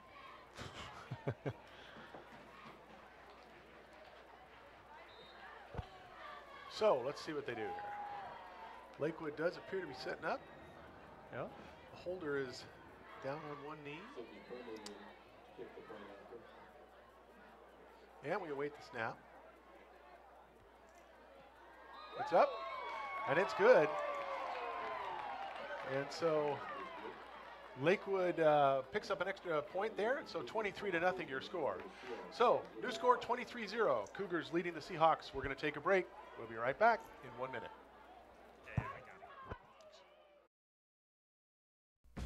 Go a few blocks into Old Town Anacortes and you'll find Dad's Diner. With breakfast and lunch served all day, you'll definitely find the perfect meal. All of their food is prepared fresh each day, from the delicious house salad with salmon to the savory BLT. Dad's Diner, open Tuesday through Sunday, is located on Commercial between 9th and 10th Street. Come on down and grab a bite. So once again, we've got a new score on the board. 23-0. Cougars leading Anacortes. It's been all Cougars here in the first half, with the exception of a couple of bright spots for the Seahawks. Right. They've just got to string those together. Yeah. So 3 minutes and 18 seconds left here in the second quarter of play. And Cougars getting ready to kick off. Sydney Gormley once again kicking. Yep. Boy, that extra point she kicked, Lou. Yeah, no problem there. Oh, no problemo. We could have moved that goalpost back another 25 yards. We've been seeing that a lot this year at the different games. A lot of these kickers right now are really kicking the ball well. This is a high but short kick, going to come down around the 30. Beaner Gotta gets a fall hand on it. Oh, boy. Ball pops loose. Let's see who's going to come up with it. We still ended up with it, I think, Lou, on the second recovery. That was dangerous right there. Yeah. Tell you what. Let's see if we can see that. Trevor Beaner gets his hands on the ball, and then it slips loose, and then there's just a big old dog pile. You know, this is going to be a good camera angle right here. You'll see the ball come down. He grabs it. And then it squirted out. I'll tell you what, we were lucky to get that back. Looks to me like Sharab probably saved the day there. Right. But it is Anacortes ball when all is said and done. Ball's on the 29-yard line of the Seahawks. Just over 3 minutes left to play here for them to try and march this down the field and get the goose egg off the board. And one timeout left. Here's the snap. Handoff coming out of the backfield. On the run. Gilden taken down after a gain of about 2 or 3. Trevor Beaner, actually. Trevor just jogged in, I think. Nope. He's coming off. Yeah. Number 30, Trevor Beaner.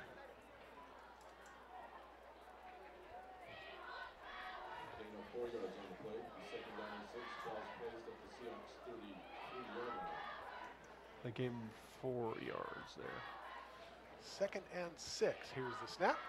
And they'll go to Beaner again. This time he runs over to the left-hand side.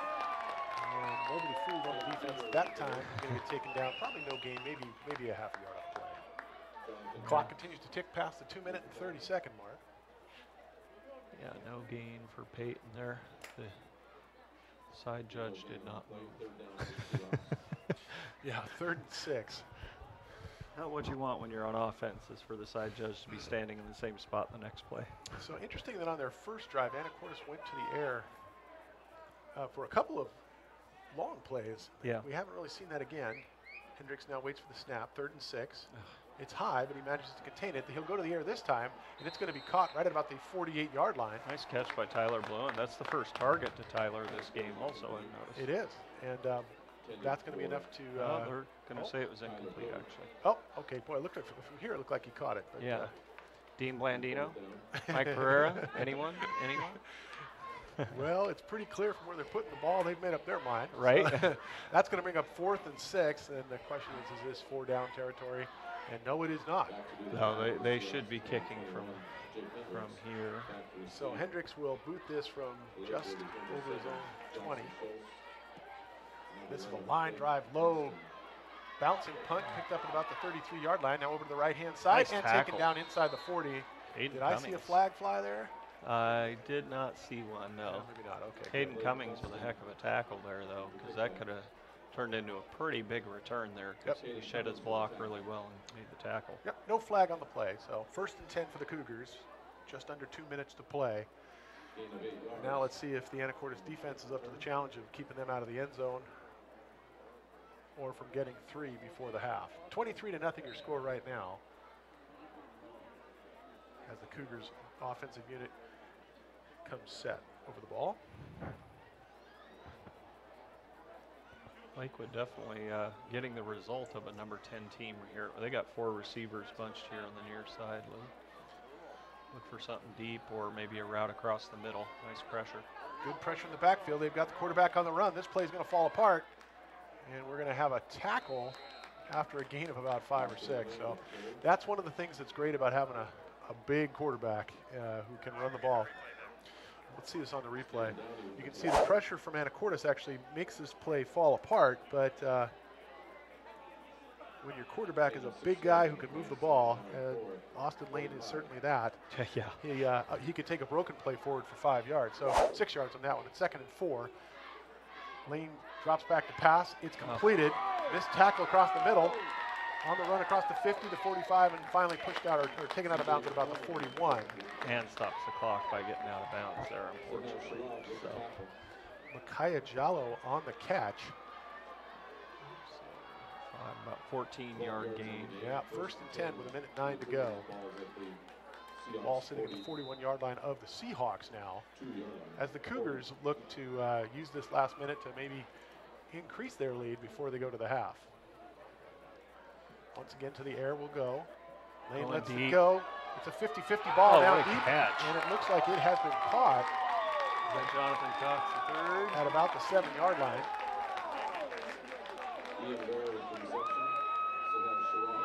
Oh no, it was number 26. Ian Ware. As you'll see on the replay here, he ran Look at this far catch. down and got behind Sahel Sharab, and that was a heck of a catch. Or a good throw, but more on the receiver there.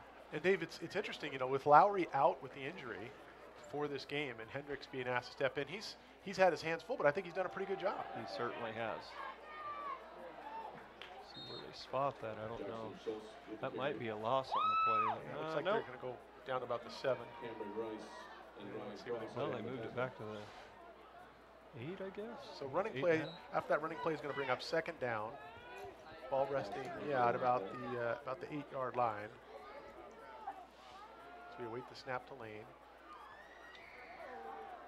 And he's going to go to the air into the left corner. He's got a man open. South just destroyed the quarterback for the Cougars. Yeah, he paid a price, but he was able to complete the pass, and that's going to put another 6 points on the board. Trying to see who he threw that to. He went to number 28, George Toppins. Toppins once again. With the catch in the low corner of the left side of the end zone. Let's take a look here, and you'll see this is a good effort. You get to see the hit here. Well, no, just outside. Just missed it. But heck of a throw. Yeah, great catch as he was sitting down there in the corner. He's either going to be incomplete or Toppins was going to get the touchdown. He put it in a great spot there for him. The extra point is good as well, and so your new score is 30-0. Anacortes trailing the Cougars with 20 seconds left here in the 2nd quarter of play. Let's take a break. We'll be right back in 30 seconds.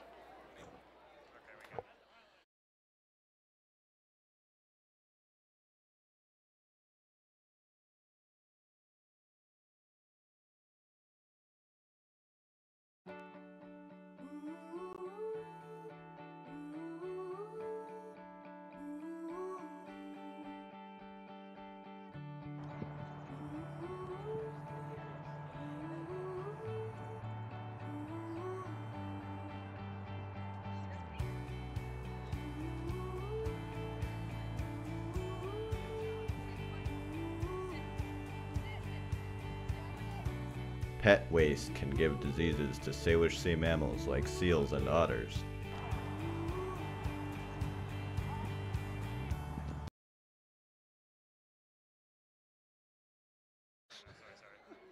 And we bring you back in live here in your AHS live presentation of tonight's Friday night football game under the lights. Homecoming game from the Anacortes High School. 30-0 your new score as we await the kickoff from the Cougars to the Seahawks following the Cougar touchdown. They were able to move the ball down the field. They started out with what, 1 minute and 39 seconds or something left. Yep. Managed to put it in with 20 seconds still up. So Anacortes will have a chance to return this. Kick is taken at the 15. Now the 20, the 25 before a sea of white envelops that runner. And we're going to get a flag on the play. Yeah, it's going to be a personal foul, I believe, on Lakewood there, on number 80.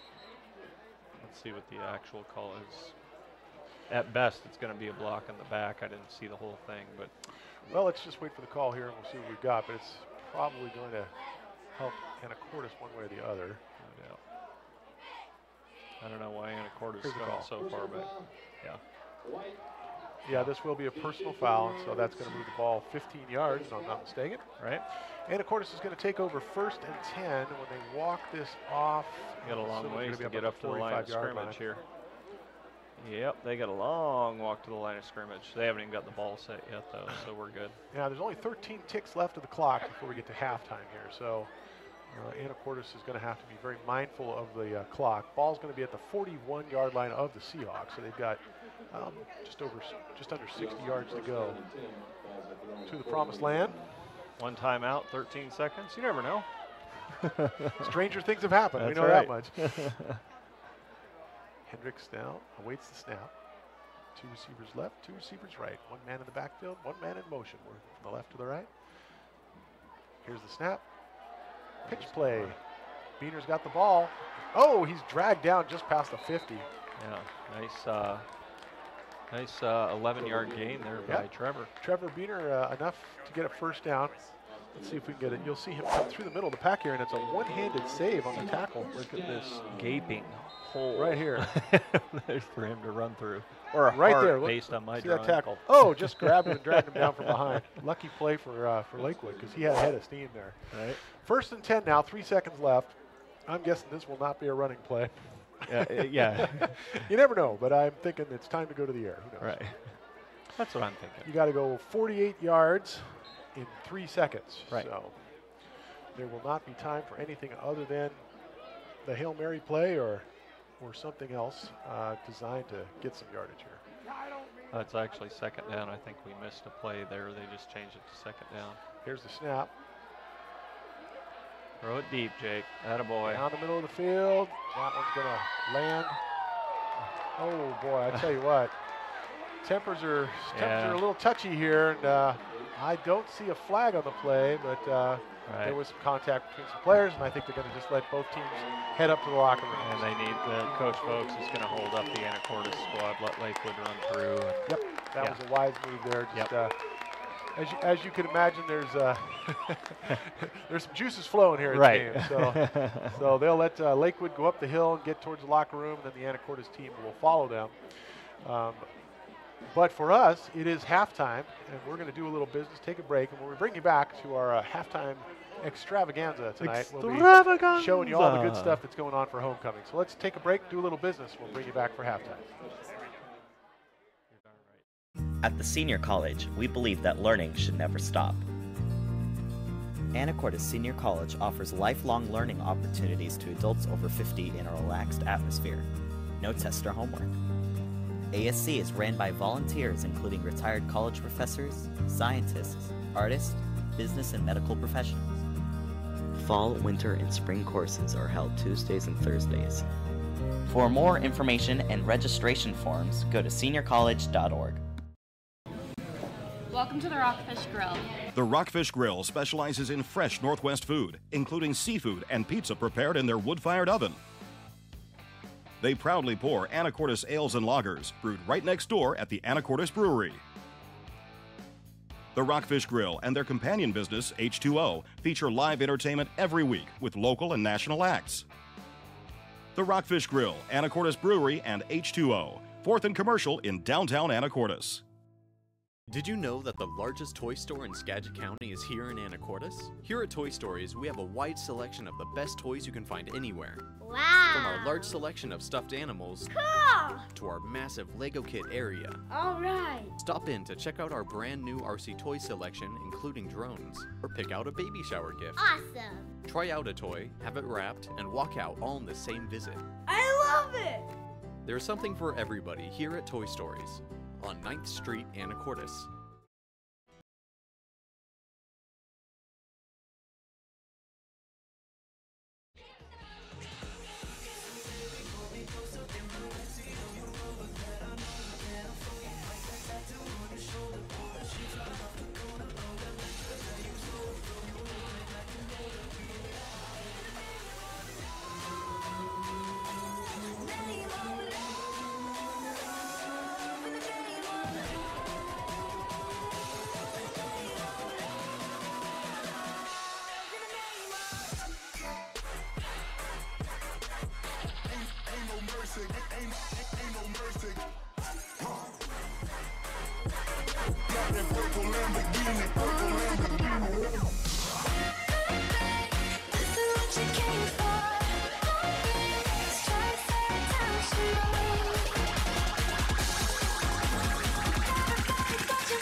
Leg out.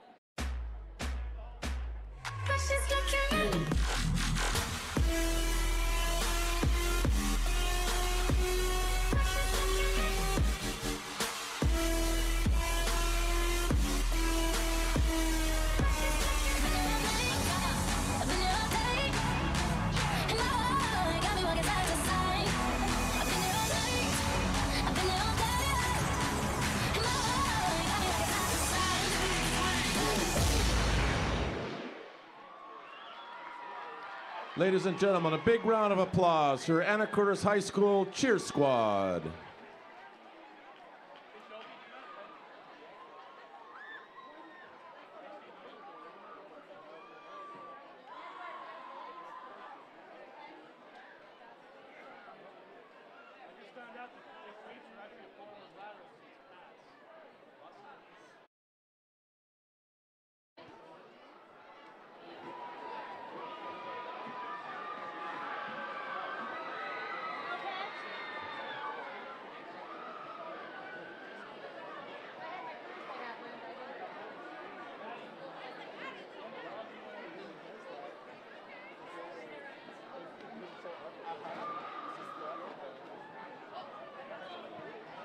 And now, for your halftime pleasure, the Anacortes High School Pep Band.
Anacortes High School Pep Band.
If you are the owner of an Audi, license plate A0U4989, we'd like you to please move your car. You are blocking one of the construction workers who would like to get home. It's an Audi A0U4989.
Ladies and gentlemen, this time I'd like to present this year's 2017-2018 Homecoming Royalty.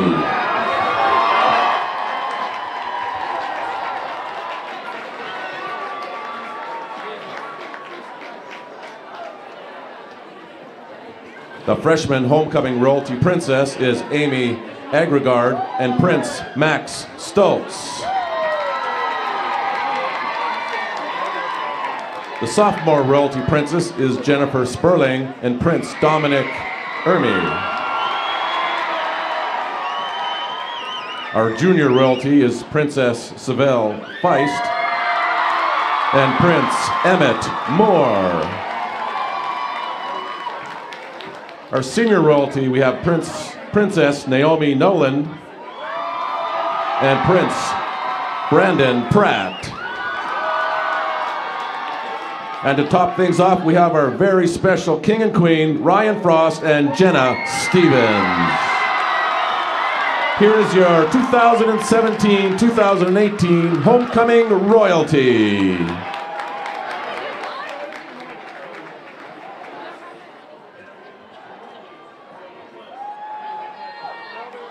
This past week, all the classes at the high school were participating in some homecoming competitions.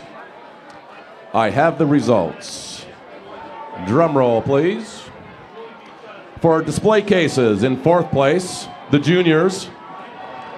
In 3rd place, the sophomores. 2nd place, the freshmen. And in 1st place, the seniors. For the murals competition, in 4th place were the freshmen. The 3rd place, the juniors. And a 1st place tie between the sophomores and seniors. For the field night in soccer, 1st place went to the sophomores, 3rd place to the freshmen, 2nd place to the juniors, and 1st place went to the seniors. For field night in volleyball, 4th place to the freshmen, 3rd place to the sophomores, 2nd place to the juniors, and first place to the seniors. At the Friday homecoming assembly today, the students took part in a lip sync and dance routine.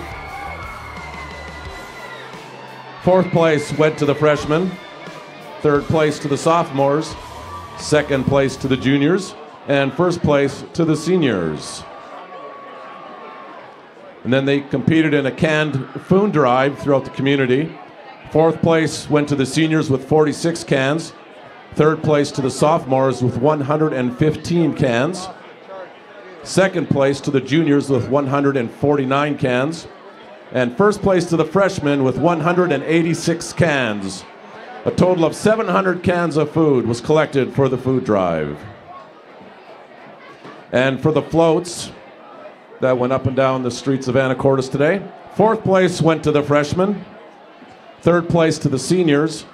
Second place to the juniors, and first place to the sophomores. The overall homecoming week rankings. Here we go. In fourth place are the freshmen with 1,300 points. Third place goes to the sophomores with 1,650 points. Second place goes to the juniors for 1,800 points, and first place for the seniors, 2,250 points.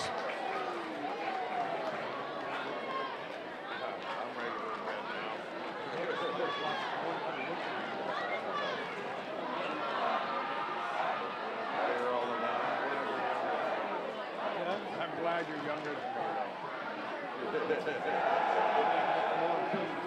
I gotta work tomorrow, 8:30. If I don't, I'm sick. I know you don't. I'm sorry. Yeah, anytime, any play, just give me a call. Well, maybe just a little more after just kick back and take a seat.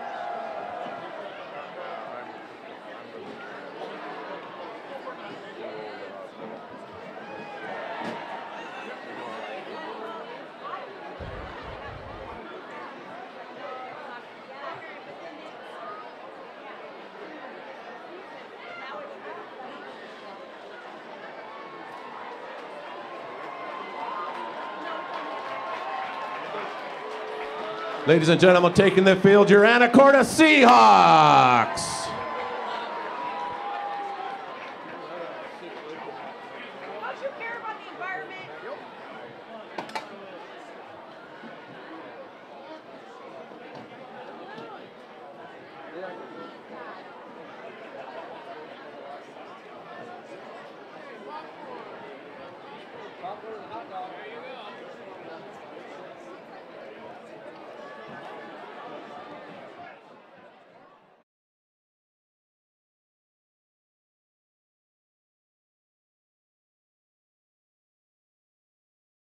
Behind every great Anacortes club and team, there's an unspoken hero.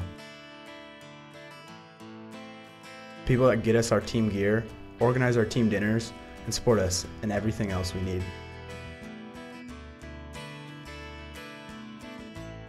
From every student athlete in AHS, thank you, Saba, for the football team's two-a-day shirts, the volleyball team's warm-up gear, and everything else in between.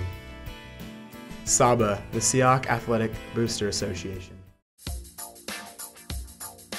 Kennelly Keys Music in Anacortes is your one-stop shop for all your musical needs. As a full-service music retailer, Kennelly Keys offers everything from sales and rentals to music lessons and repairs. Whatever you need, Kennelly Keys Music has you covered. Visit our website at kennellykeysmusic.com, follow us on Facebook, or stop by the store and speak with our knowledgeable staff. And make sure to check out our new music hall. Kennelly Keys Music, located at 1904 Commercial Avenue in Anacortes. The Action Club is a Kiwanis club for adults with disabilities. Every second Saturday of every month, you can head to the Port of Anacortes web lockers at Seafarers Way and Q Avenue. Once there, you can recycle your computers, monitors, laptops, tablets, Kindles, portable DVD players, e-readers, and televisions. The money we collect during the e-cycle is used in several ways to benefit community service projects. Thank you, Anacortes. Well, welcome back to AHS Live's presentation of tonight's homecoming game. We hope you enjoyed our halftime show there. Got a good chance to see the band and the cheer squad, the presentation of our royalty for this year. Always good to see that take place. And thankfully the weather cooperated. The rain stopped and has been stopped now for about 20 minutes or so. The last 10 minutes or so of game time, and then through the 20 minutes here of our break for the half. So hopefully it will stay dry for the rest of the game. And we're just a few seconds away from getting the second half of this game started. Your score once again 30-0. It was pretty much all Lakewood in the first half. Some bright spots for the Seahawks, but not enough to put any points on the board. And so Lakewood will start off here with a 30-0 lead, and they'll put 12 minutes on the clock as we get ready to start the third quarter of play. And Lou, just looking at stats, not going to go through all of them here as we had the extended halftime, but Trevor Beener had quite a bit of success running the ball in the first half, 7 carries for 89 yards. So we'll see if we see a little more of that. Of course, it gets tougher to run when you're trying to come back because it keeps the clock moving. So we might see a little more on the passing attack there. Sidney Gormley ready to kick this one off. Tyler Bluen, the leading receiver in the county, without a catch tonight and only 1 target. We'll see if that looks a little different. And Anacortes certainly suffering from the fact that Hendricks is not normally the QB. He's doing a fantastic job, and it's always tough to fill in. They knew it was coming most of the week. Here's the kickoff. It's going to bounce once, go into Beener's hands. He'll cross the 30, looking for some room, and he's going to get met there and taken down to about the 32-yard line by Brandon McClellan. Nice tackle there by McClellan for Lakewood. Good starting position for the Hawks, though. Where they got that 32, 33 somewhere in there? Yeah, once again, right around the 30. And Dave, just looking around the league here, at the half, Linden 28, Blaine 6. So Linden firmly out in front of Blaine there at the halftime. Right. Linden Christian 28, Nooksack Valley 6, also at the half. Wow. And then in the third quarter, Mount Baker 15 and Meridian 12. So Mount Baker 3 points ahead of Meridian in the third quarter of play there. Here's the snap. Hendricks hands this ball off. Trevor Beener. Beener carries it down to about the 38 before he's taken down. Taking a 5-yard gain on that one. All right. Good start to second half for the Hawks. Second down and 5.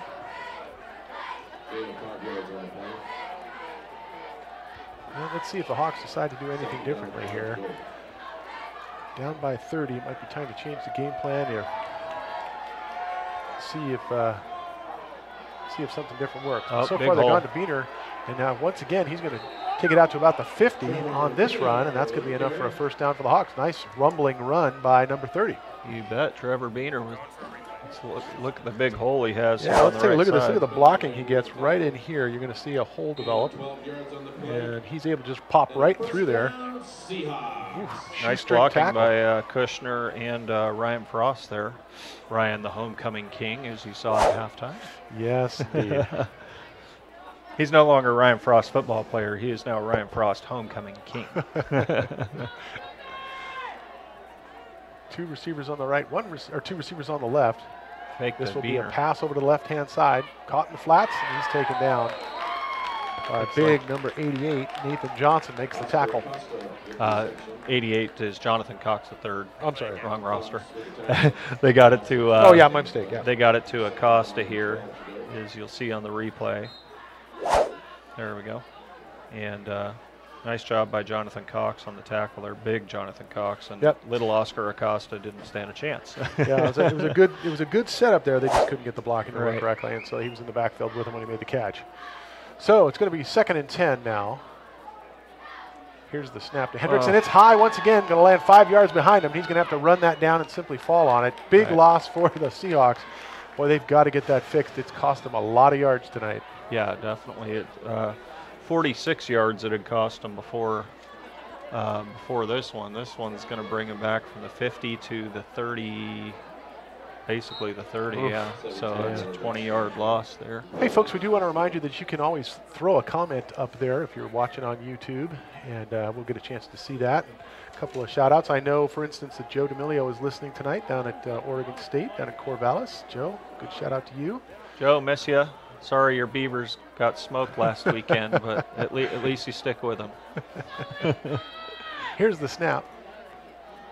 Looks like Nice they're going fake. to roll and go to the air here. Here we go.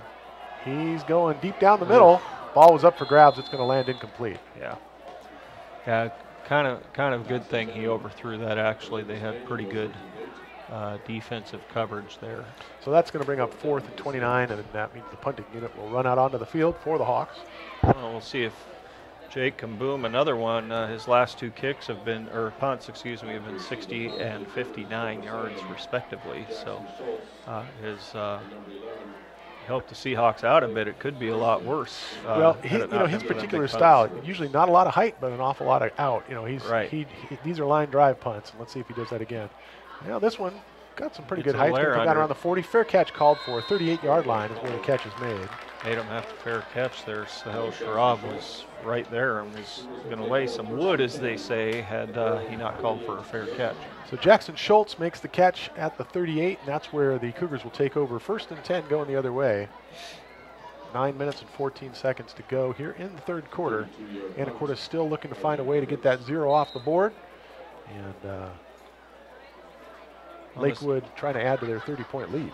Yeah, and I was going to say, Lou, the Seahawks, for the most part this year, second half is where they've made the difference. So the defense has stepped up. So got a lot of 3rd down stops and caused some turnovers. Although they've already caused 2 tonight, just haven't been able to capitalize thus far. 1 man in motion. This will be a handoff out of the backfield to number 1. He rumbles forward to the 50 before he's finally taken down. That's going to be enough for a first down for the Cougars. Yeah, that's Spencer Knifer, I guess is how you pronounce Spencer that. Knifer, yep. And he's been a threat all night long. Yeah, he is. Knifer listed as a 6'1", 185 junior, but he's playing bigger than 185 because he is a load to take down once he gets rumbling. You bet. 2 receivers on the right, single receiver on the left. 1 man offset in the backfield. They will put 1 in motion from the right to the left. Here's the handoff to Knifer once again. And this time Anacortes sees it coming and stops him at the line. There we go. Maybe even a loss on the play. So Spencer Knifer goes down behind the line of scrimmage. They're giving him forward progress, though, and they're going to spot it right at the 50 again. Oh, that's a bummer. No gain on the play, though. A good read by the defense. Yeah, definitely. They just ran the same play. They just ran the tailback just ran to the right instead of the left this time. But Cameron Rice in there on the stop for Anacortes on that play. Once again, 1 man in motion. This time they give it to him on that He'll sweep. sweep over to the left-hand side, and he's going to get run out of bounds. Another good play. Peyton Diener, big tackle there. That will be for a loss for sure, 2-yard loss for Lakewood Cougars. Peyton Diener has really got some wheels. He covers a lot of ground, interjects himself in some plays that the only reason he can get there is he is so darn fast. Yeah, between him and Tyler Bluen and Tristan Lowry, they're kind of in that 2, 3, 4 area for speed after Jake Johnson on this team when they run their 40s. Here's the snap. Looks to be going to the air, but he's got pressure in the backfield, and he gets it off. It is not caught, so it's incomplete, and great effort by Anacortes there to just keep that pressure up in the backfield. That was Stephen Downey, I believe, wasn't it? And he forced Austin Lane to just roll out to his left and then look downfield for someone to get that ball to, and definitely broke the play up. So 2 good defensive plays bring up 4th and 13. Looks like they're going to go for it. That appears to be the case. If they can get their substitution. Oh, yeah, they got 19 seconds left on the play clock. They should be fine. They get into formation, and then Lane looks over to the sideline, make sure he's got the play right. 4th and 13. Here we go. 5 wideouts here, Lou. I think they're throwing.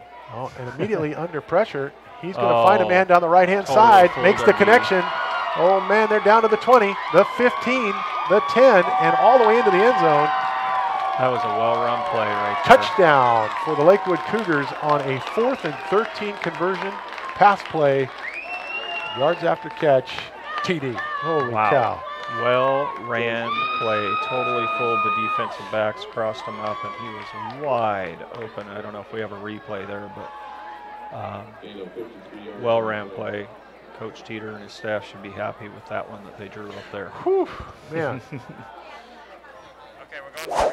Let's take a look at this, and you'll see it develop as Lane comes immediately under pressure. then steps up into the pocket. That was a good instinct, and then fires the gun. Yeah, great catch over on the right-hand side. Good move here, a little bit of a stiff arm, and then right to the house. Yeah, that was George Toppins once again. And the extra point is good. So your new score, 37-0. That's going to give us a chance to take a break. Let's take a break, do a little business. We'll be right back after this.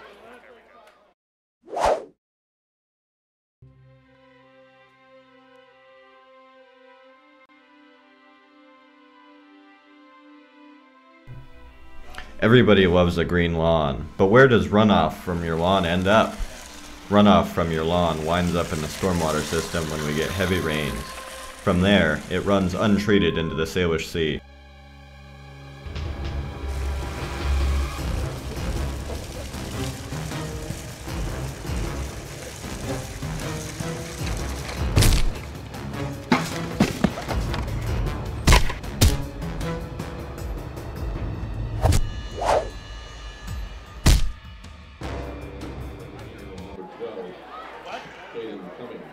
Welcome back. Your new score 37-0, 7-minute and 51 mark of the third quarter of play as we once again wait for a kickoff from the Cougars. A familiar sight so far tonight for us following the touchdown.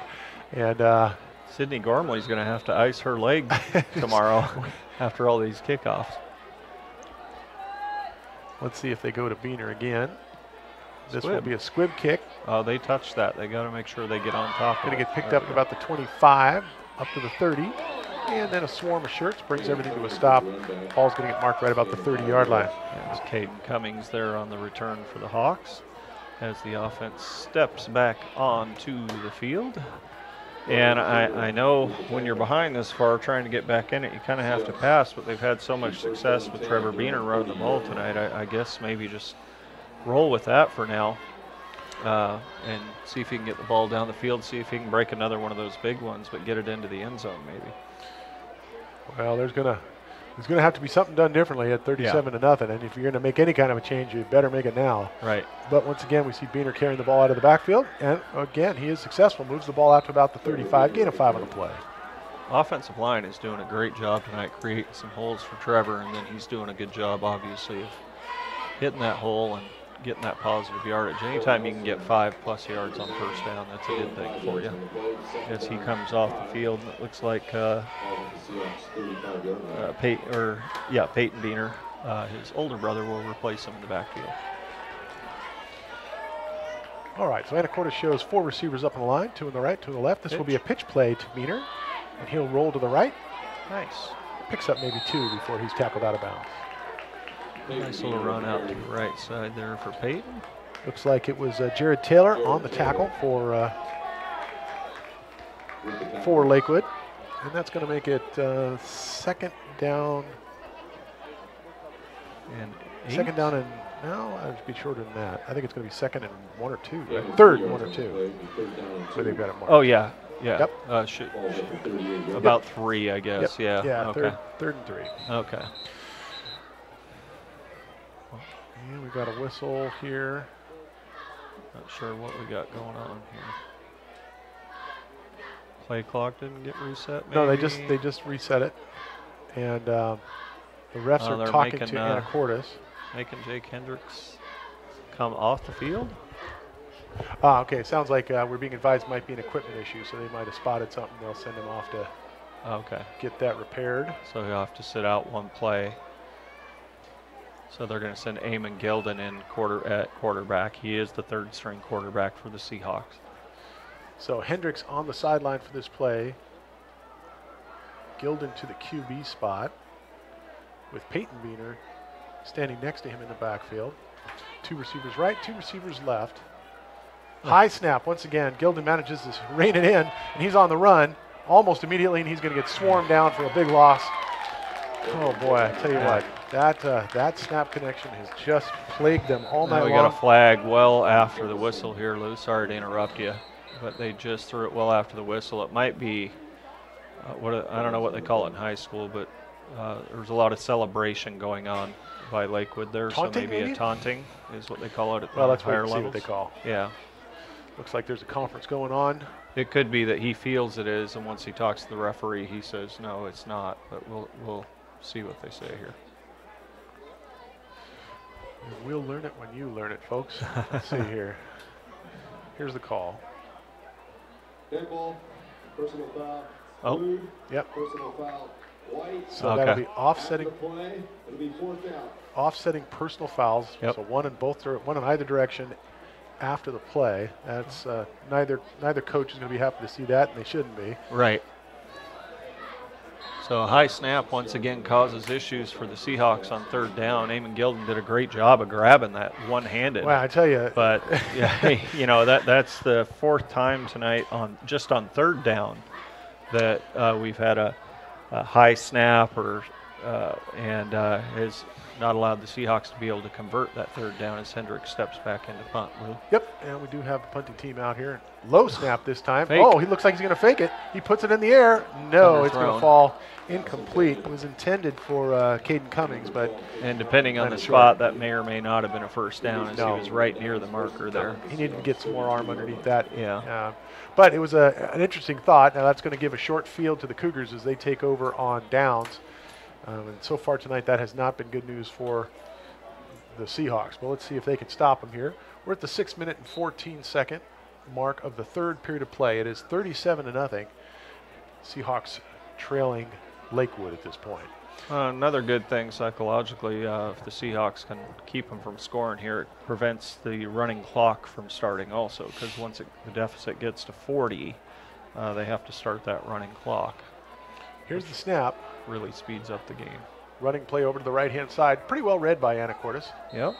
Not much of a gain on play, maybe a yard or two. Yeah, C.J. McClellan. Now they're going to spot it about 3 yards apparently. Okay. Jeremy Downs. Okay, folks, we do want to remind you that if you want to throw a comment up there on our YouTube feed, you can certainly do that. We've got the chat re-enabled, and so I'll be happy to hear from you. Thanks, guys. Here's the snap.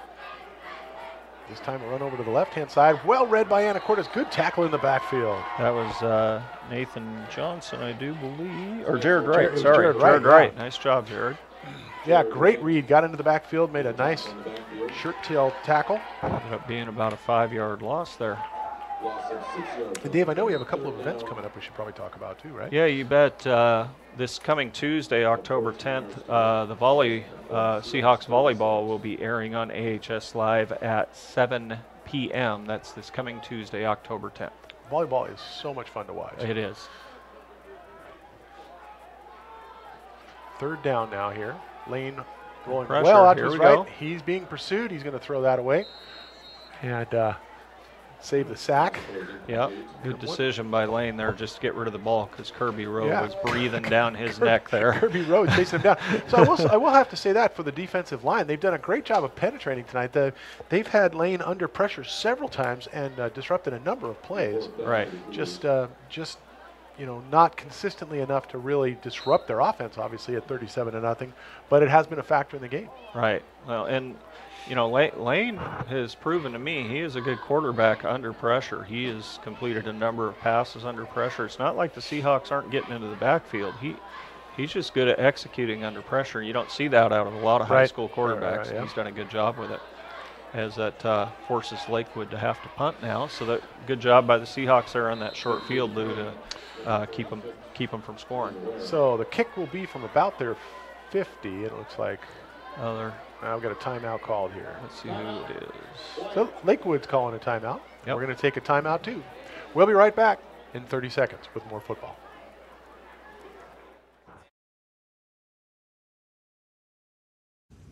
One large hot and ready classic, please. That'll be $5. I left my wallet in the car.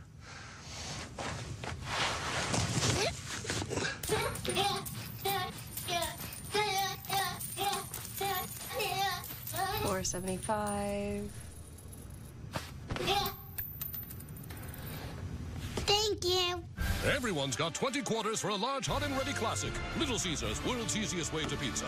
Pizza, pizza. We welcome you back in live to Anacortes High School. on homecoming night. 37-0 your score. Lakewood about to punt. Punter standing on his own 50, well, on the 50-yard line. Yeah. You can't.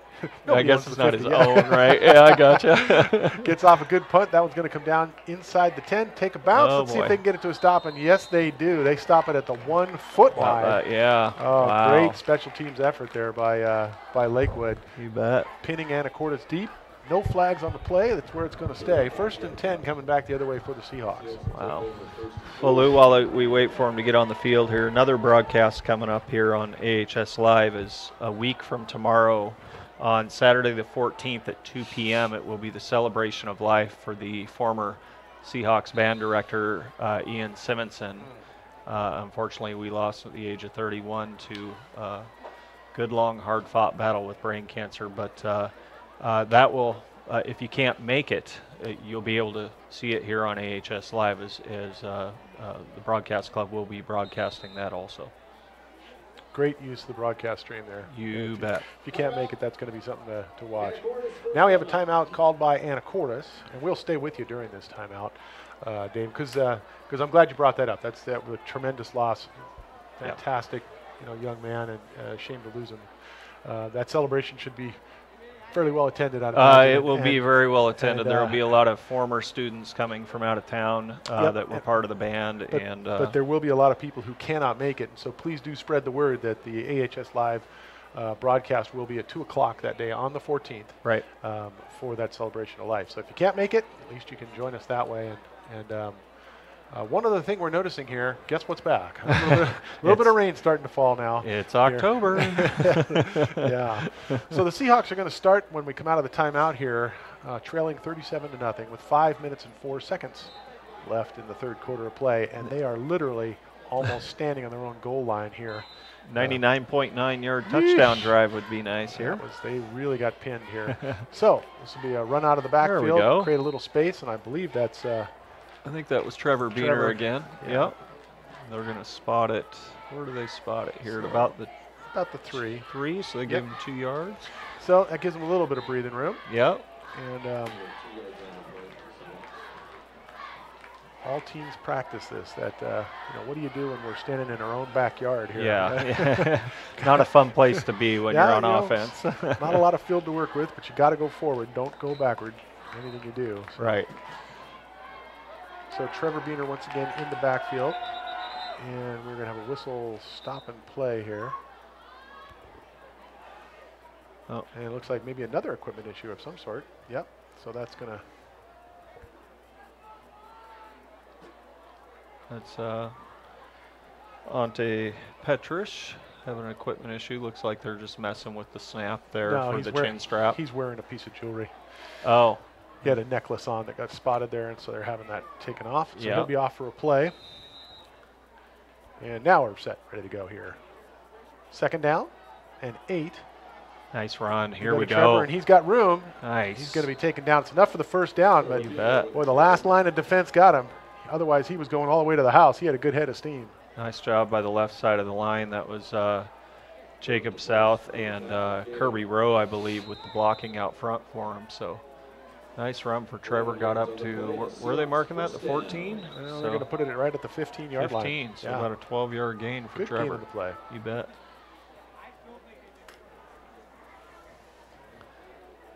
And now we have a Lakewood player getting sent off for an equipment issue.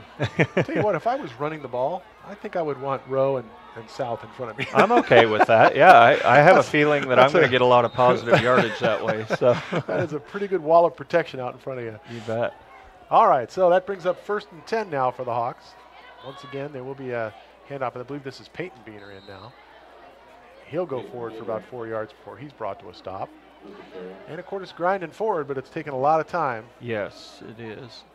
But that's how they've been having the most success this game, which is odd. They normally they have a fairly balanced attack, but tonight the bulk of the yardage obviously has come on the ground against this Lakewood defense. Ball at the 18-yard line, gain of 3 on the play. 2nd down and 7, or 6 is how they just changed it on the official board. 10 seconds left on the game clock, or play clock. And possibly a false start. I think Anacortes moved before the defense ran into the line there. I believe it's a false start. Well, that's not what they call it, but that's what I call it. We'll see. Offsides. Oh, offsides on the D. Nice. Yep, that one's against the defense. So Yay. that'll be 5 yards for Anacortes unearned. I'm going to start saying opposite of what keep saying opposite of what it appears to be, because it seems to be gaining yards for the Hawks. Man, we so. must be getting late in the game. I'm having trouble following you. Hendricks with the ball rolling to the right-hand side, looking for some sort of an opportunity, but he's not going to find much down there, and he'll be lucky. Well, he got back to the original. 2-yard loss. They're going to mark it. Yeah. Yeah, he got back close to the original line of scrimmage, but it will be a loss of a couple of yards on the play. Good coverage there by Lakewood. Basically, Hendricks rolled out. Yeah. All the doors were shut downstream there. He had to just eat that one. They call those coverage sacks. And yeah, nice job for sure by Lakewood there. Let's see if third and 2. Third and 2. Yep. This will be a handoff to Peyton Beener coming out of the There we backfield, go. out to the 25. He's got enough for the first down and a little bit more. Yeah, about a 4-yard gain there for Peyton. That's the 28th rushing attempt by the Seahawks tonight. Let's just take a look at that one more time here, and you'll see Beener roll out to the right-hand side. On the replay. Or not. Wait for it. Wait for it. And we're on to the next play. So let's see. We're 1st and 10 now. Ball resting at about the 26-yard line of the Seahawks. Here's the snap. Hand off to Peyton Beener. He reverses field, and he's going to be taken down. Well, maybe a gain of 1 or 2 on the play. Yeah. He would have had more, but it was a good ankle tackle there on the part of the Lakewood. Right. Oh, they actually knocked him back a yard. I don't like these spots when they do that. I'm not biased or anything. Well, actually, no, they did. They put it at the original line of scrimmage. Oh, they did. Okay. Yeah, that's right. Okay, good. Okay. Looked like they were putting it back a yard. No. Made me nervous. All right, let's see if Anacortes can get the offense rolling here. 2 receivers left, 2 receivers right. 1 man in the backfield is going to be Peyton Beener. Here's the handoff to Beener. Oh, wow. Through the crease, Nice. out to the 40. Go, 45, he breaks a tackle to 50. He's all the way down to the opposing 40-yard line before he's finally dragged down. Nice 33-yard gain there for Peyton Beener. And a nice hole again by the right side of the line. I don't know if we got a replay there where we could see that, but Preston Cochran-Cruz saves the touchdown there. Is he the one with the cramps right now? That was no, that's number 21. So we got the replay of that last run. Let's take a look, and you'll see him reverse and come through. 34-yard gain for Peyton Beener. As you get a look here at that's Toppins. Yeah, Toppins. One of the other players wisely I stretching hate out cramps. a calf because, boy, that can hurt. It hurts so bad. I'm pretty sure you could hit me in the head with a hammer and it would hurt less than a cramp in the calf. Yeah. So. Well, you can see him kind of writhing around a little bit, and it's not dangerous, but it does hurt. And, right. And there's really only a couple of solutions for that. The tried and true one is the one you're watching. That's looks like we're trying to rewind to the beginning of the play, and we're back to the cramp. All right. 1 minute and 33 seconds left in the third quarter of play. Anacortes trying to keep the offensive drive going here. Yeah, they're putting together a good drive here. I might think this might be their best drive of the night. Yeah, definitely. Other than with that long 51-yard run by Trevor Beener earlier, but of course then there was a mishandled snap after that knocked him back about 10 or 15 yards and kind of stalled that drive out. So. All right, we're ready to get things back underway here. Lakewood player able to jog off under his own power, and he'll get attended to by the trainer on that side. 1st and 10 now for the Hawks. Ball resting at their 40, just inside the 40-yard line. This will be a handoff to Trevor Beener, and he lurches forward for big yards, takes it almost down to the 20. Wow. So they're going to mark that at the 22, 17-yard gain for Trevor Beener. He's well over 100 yards for the night rushing. And 18-yard gain. matter of fact, he's goodness, 24, 41 yards just in this half alone, in addition to the 89 he had in the first half. So 130 yards rushing so far for Trevor Beener. Ball at the 22-yard line, and Anacortes knocking at the door of the red zone. hoping to find a way to punch it in, get that 0 off the board. High snap. Hendricks pitches it out to Beener. Beener runs down to the 20-yard line, gain of 2 on the play. Taking a look around the league here, Dave. Quick update: Burlington 31, Cedar Woolley 6. So wow! Like they're in the fourth quarter. So Burlington leading Cedro 31-6. Cedro's undefeated in league before tonight, correct? Yeah, that's right. Yeah. Wow. Linden 35, Blaine 6. So Linden looks like they're going to come away with a win there in Blaine. Yep. Linden Christian 28, Nooksack 14. So interesting game there in the fourth quarter. And also in the fourth quarter, Mount Baker 15, Meridian 26. So Meridian has turned it around. Meridian now out in front of Mount Baker there in the fourth quarter of play. So Meridian's like, well, we're going to stay undefeated is our plan. Yeah, I don't know if you guys checked, but we're really good. Yeah. So they restart the clock here at the 45-second mark of the third period of play. Here's the snap to Hendricks. He hands it off to Peyton Beener. Beener through the first line and into the secondary before he's finally brought to a stop about the 15-yard line. Nice gain on the play. Breaking tackles. Yeah. So about a 5-yard gain on the play for Peyton. That's going to make it 3rd and 2. Ball on the 15. Hawks really putting a nice drive together here. And I know I talked about it coming out of halftime, how running the ball is where they've had the most success. But at this point, you might as well, you're down 37, it's hard to score 37 when you can't have the ball every possession. They're doing a good job. Here's the snap. They go to Beener once again. Peyton pushes forward down to the 10. Another gain. Wow. And this is going to be enough to make it goal, 1st and goal to go, if I'm not mistaken. They're going to mark this inside the 10-yard line. Yep, and that ends the third quarter with that play. Yep, so we come to an end of 3. 37-0 still your score, but Anacortes threatening to go in. We'll bring you back right after this 1-minute break.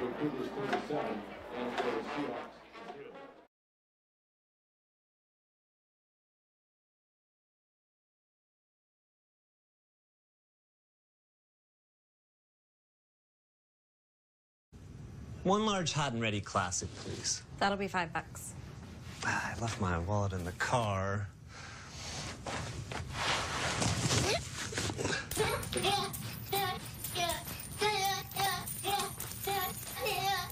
$4.75. Thank you. Everyone's got 20 quarters for a large hot and ready classic. Little Caesars, world's easiest way to pizza. Pizza, pizza. Kennelly Keys Music in Anacortes is your one-stop shop for all your musical needs. As a full-service music retailer, Kennelly Keys offers everything from sales and rentals to music lessons and repairs. Whatever you need, Kennelly Keys Music has you covered. Visit our website at KennellyKeysMusic.com, follow us on Facebook, or stop by the store and speak with our knowledgeable staff. And make sure to check out our new music hall. Kennelly Keys Music, located at 1904 Commercial Avenue in Anacortes.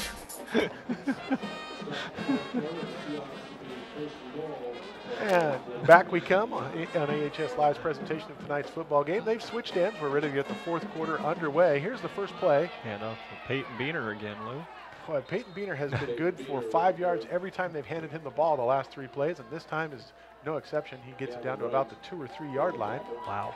2nd and goal to go for the Anacortes Seahawks. Yeah, his last 3 carries have been 5, 6, 7 yards respectively. Yeah, I mean, he's just shredding the middle of that line. He's doing a great job.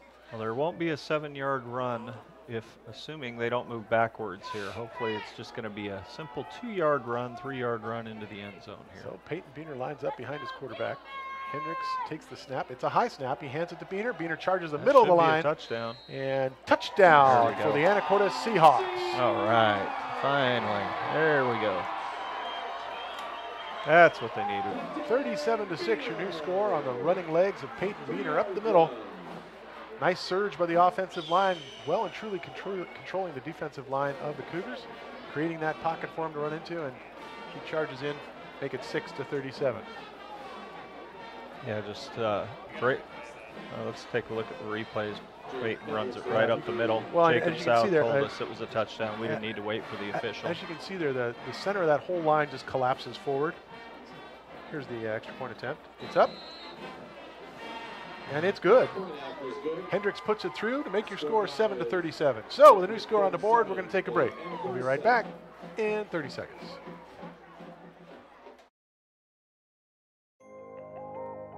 The Action Club is a Kiwanis club for adults with disabilities. Every second Saturday of every month, you can head to the Port of Anacortes web lockers at Seafarers Way and Q Avenue.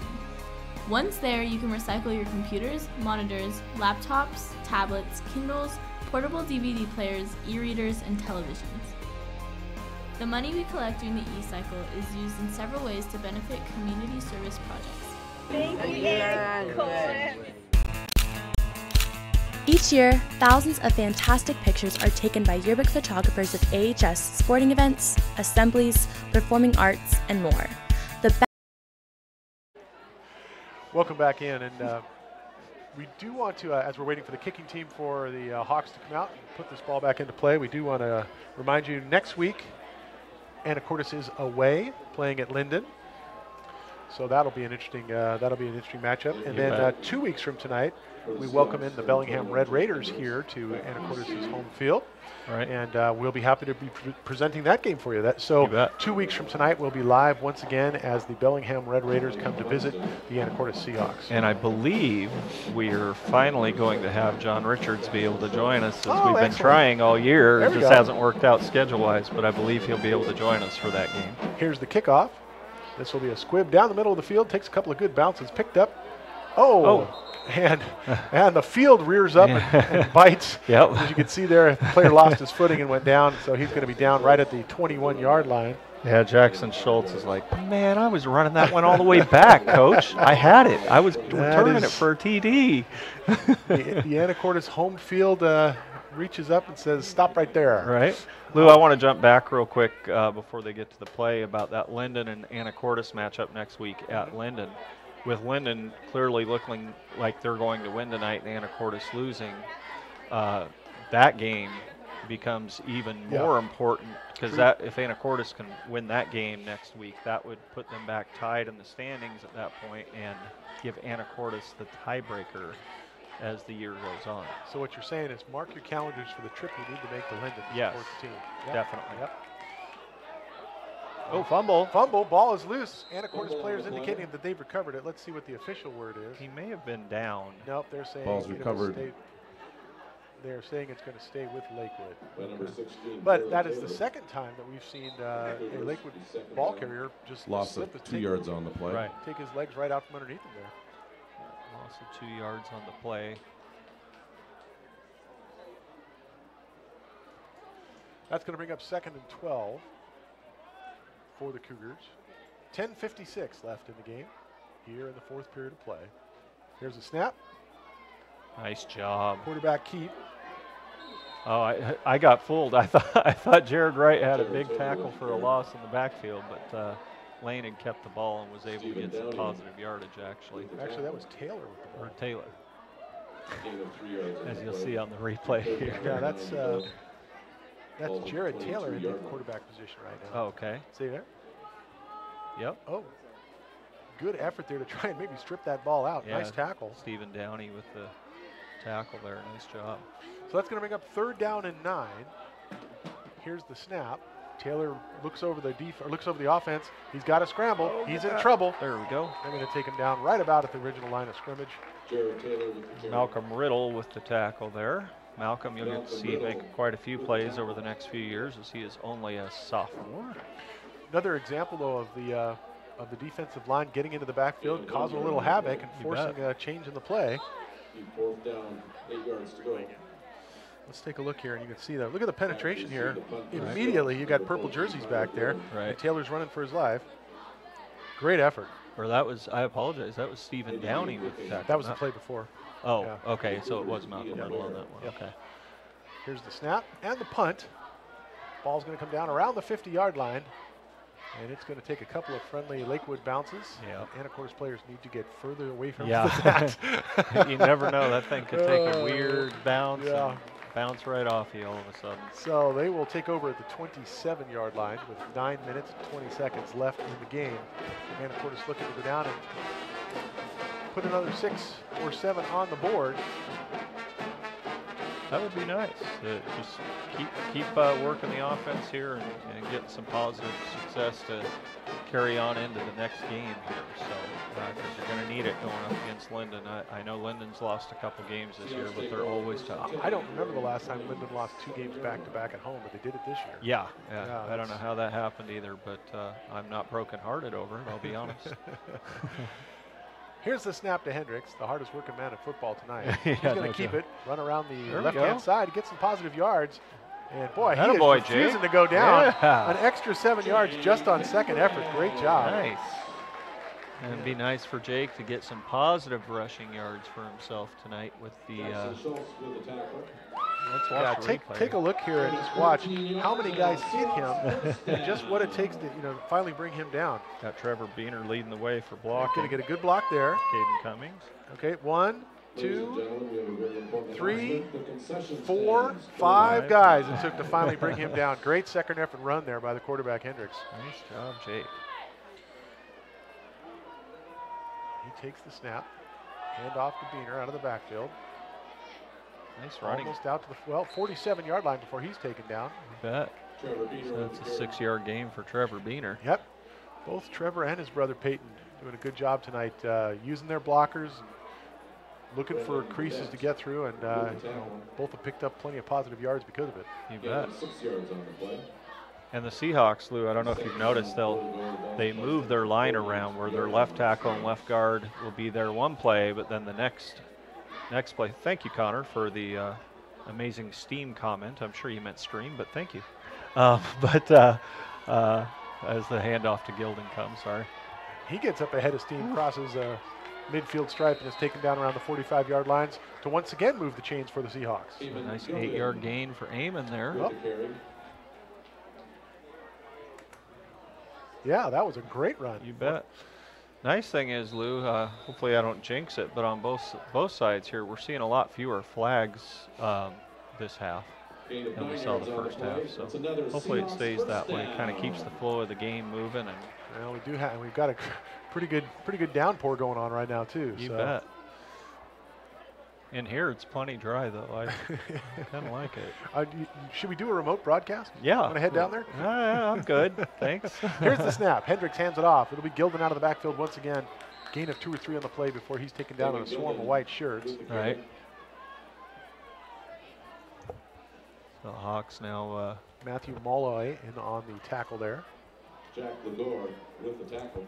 Hawks given some different opportunities to different players here as the game goes on, as I see Jacob South and Kirby Rowe on the sideline here, getting some other linemen in, giving them a shot, and they're still getting positive yardage. That's a good thing. And I tell you what, this has been a pretty solid drive so far for the Hawks. Now they're looking to go to the air. Here we go. They find an open man. Oh, he goes up tall, but he can't come down with it. Yeah. Takes a hard tackle. Hey, good job by Oscar Acosta. They're still going up to try and make every effort to get that ball. A lot of guys, when they know that hit's coming, they're kind of like, I'm going to get right back down on the ground before they hit me. But nice job by Oscar there. Nice effort by Oscar. Hopefully we have some folks listening tonight down at, let's take another look at this one. Hopefully you have some folks listening tonight down at Beer at the Pier, which is in Anacortes this weekend. Well, I know a few people that are down there. Oh, that was, boy, he came pretty close to pulling that down. Yeah, he did. It was a great effort by Oscar. So third down and 10 now. Once again, choosing to go to the air. Oh, almost picked off. Yeah. That one almost picked off by Funston. You're right. And boy, Anacortes lucky there. Yeah. So I think there was just a miscommunication between receiver and quarterback there as to where the pass was going to go to. And, Lakewood defenders happened to be in the right spot and almost made it. See on the replay here. So Anacortes now 4th and 10, and Hendricks is slowly walking back out as he waits for the player with the play to come out, run out behind him. Yeah, I assume from here that they'll go for it, being they're in Lakewood territory. So Acosta lets him know the play, and the offensive unit heads right up to take on this 4th and 10. Let's see if they can find a way to convert this one, and we're going to get a timeout called. Anacortes most likely. Timeout, Anacortes. in the out-of-town. And that will be a timeout for Anacortes. Again, we'll stay with you during this timeout. 6 minutes and 43 seconds to go. 37-7 is your score. Anacortes with the ball right around midfield and hoping to move down and punch it in for another score here in the late minutes of this game. Hey Lou, I don't like to push other broadcasts too much besides our awesome broadcast, but there is an incredible football game on tomorrow at 7:45 p.m. And I just want to state right now, because I believe you went to Cal Berkeley for a period of time, correct? I'm sorry, I wasn't listening. What were you saying? Yeah, so anyways, I just wanted to let you know you're going to have that terrible feeling for the second week in a row Lord. when the Huskies beat down the Golden Bears at Husky Stadium. Well. 7:45 on ESPN2, I believe. I don't even remember what channel. Yeah, you're not sure because you're not sure you're going to watch it. Oh, I'm definitely going to watch the beatdown as Hendricks drops back here. Oh, nice. Nice catch made in the secondary. And got that to like Caden it was Cummings. Caden Cummings that came out of there. Yeah, great catch. Nice That'll throw, move the nice chains for the catch. Hawks. That will definitely move the chains. So ball down to the 27-yard line. Nice of Lakewood. 15-yard gain there. That's Caden's third catch of the game. 18, 17, and 15 yards respectively for him. So he's been the one tonight when they've looked downfield. That's been their main target this evening. So great conversion on a 4th and 10. You don't see that too often. No. Well done. Here's the snap. Handoff. And Gilden out of the backfield. He'll charge forward for a couple of yards before he's taken down right at the 25. All right. Aiden's had 3 carries now in a row. The last 3 carries, I should say, for the Hawks for 12 yards. We'll take 4 yards a carry anytime from any running back. Ooh, update, Burlington Edison 41, Cedar Woolley 13. I have a feeling Burlington's going to win that one. Yes, that kind of brings Cedar Woolley back down a little bit. And now Burlington is going to have a tiebreaker over them. If they were both to somehow stay with 1 loss, Burlington could all of a sudden come out on top there. Burlington looks really solid this year. Yeah, we saw them let's last see if they're week going to get against this off in time. Bellingham. They do a quick snap because they were running out of time. There may have Whistle, been a stop and timeout play. call. Oh, no, there is a flag. I think it's delay a game. Delay a game, He did not get it off in time. They rushed up to the line, I think, when he realized how little time he had. Quick snap, but it was, I don't know. Too bad because Hendricks broke out to the left and actually had some running room. But Anacortes is going to back up 5 yards and try it again. Oh, they converted a 4th and 10. I'm sure a 2nd and 15 is really nothing at this point. So steady downpour falling now. Straight up and down. Or 2nd and 12, actually. Yeah, 2nd and 14. 14. Sorry, 14. Yeah. Okay. Let's just see what Anacortes can pull out of the hat here. They'd certainly like to punch it in. Yeah, it'd be nice to get another one in here. Resting right at their own 30-yard line. 2 receivers left. 2 receivers on the right. 1 man in motion now. Oh. Bad snap once again. Ball gets loose on the ground. We got a flag. We got a flag. Yeah. Oh, my goodness. Yeah. Once again, this is going to go against Anacortes, so they'll back up another 5 yards. All right. So 2nd and 20 or 2nd and 19. Oh, my goodness. So this is reminding me of the drive we saw earlier in the game, but it was Lakewood that couldn't seem to get out of their own way and kept backing themselves up. Let's see if the Hawks can get straightened up here and start moving forward again. 5 minutes left in this contest. Or 5 minutes left in the 4th period of play. 37-7 your score.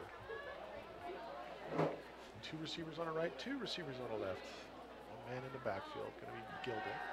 This will be a pass. Oh, in and out of the hands of the receiver. Ante Petrish. Yeah, and I got to believe part of that is because it is probably getting pretty darn wet out there. You bet, yeah. Can't blame the mud. No, you'll never have to worry about that on this Can't field. blame the mud, but it is going to be wet.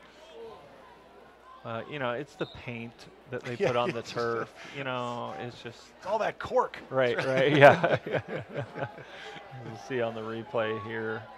Oh, it looks like we're going to be going live, yep. Here's the snap. Back to pass. Oh, once again, in and out of the hands. Yeah, so Anacortes having some trouble hanging on to the football in the passing game here in the last few minutes. And that is going to make it 4th down and 19 for the Hawks. They did convert that 4th and 10. Yeah, their confidence was buoyed at the last 4th and 10. I said, well, let's see if we can do even better. Right. Let's maybe show they them can. how it's done. Maybe they can. Let's see You what bet. they can do here.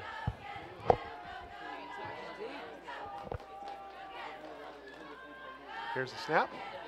Hendricks is back, surveys the field. Here we go. Pass down the middle, it's caught.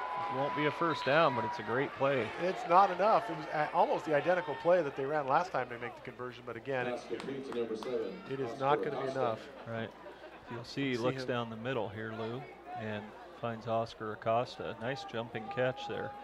Unfortunately, just about 3 yards shy of the first down. And that's how that's the right way for a receiver to do that. Don't reach up and grab the ball, leap up and let the ball hit you in the numbers.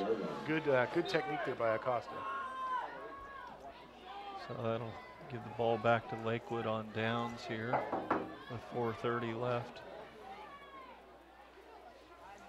Yeah. Yeah. Just go over. Yeah. All right. 4 minutes and 29 seconds left in the game here, 37-7. Tough night all the way around for the Hawks. As I said before, several bright spots, some fantastic things, but it's just not able to string them together and consistently put the ball in the end zone. Now we've got a timeout. And by Anacortes or Lakewood? Lakewood timeout. So Dave, let's just remind folks that 2 weeks from tonight, you can tune back in.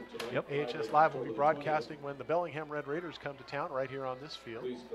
And I'm looking forward to that game, actually. That should be, that should be a good matchup. A very good game for both teams. Bellingham, after taking that 2-year hiatus from what do they call it? From conference play, independent schedule is what they did. Schedule, yep. And came back last year, got 5 wins their first year back, and on track to probably get 4, 5, 6 wins this year. So it certainly did their program good. Seaholm doing it this year, and it's it's been a struggle for them.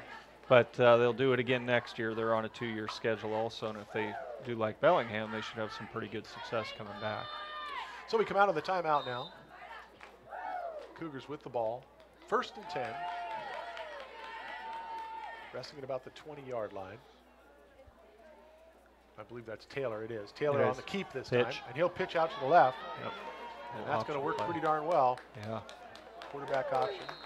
You used to only see that in college. Now you see it a lot in high school. It's that's a great play for a mobile quarterback to use. You bet. And in this case, it worked very, very well. You wait till they bite on you, and then you pitch the ball out and take it around the end there. So positive gain on the play, enough to move the chains for the Cougars. Clock ticking past 4 minutes and 15 seconds here in the closing minutes of this homecoming game from Anacortes High School. Here's the snap. Handoff. There we go. Oh, looked like they had him in the backfield. He managed to charge forward for a few positive yards, still on his feet. Anacortes almost had to send some guys in from the bench to complete the tackle there. Yeah, they're going to give him maybe half a yard, maybe a yard, half a yard there. On the stats, he'll get a yard. I don't do decimals. I don't do decimals, sorry. Oh my goodness. Oh. Keep the clock running, the bad jokes are coming out. Man, here we go. 2nd down and 9. They go to the air. Screen pass out to the right. He's got good blocking. Turns the corner. Going to go down to about the Anacortes 45-yard line before he's forced out of bounds. Yeah, that was about a 15-yard gain there. Yeah, that was a well for Shea Dixon. Yeah.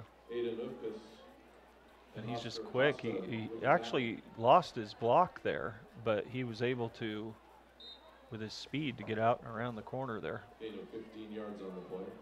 1st and 10 for the Cougars at the Seahawks 47. So that brings up 1st and 10.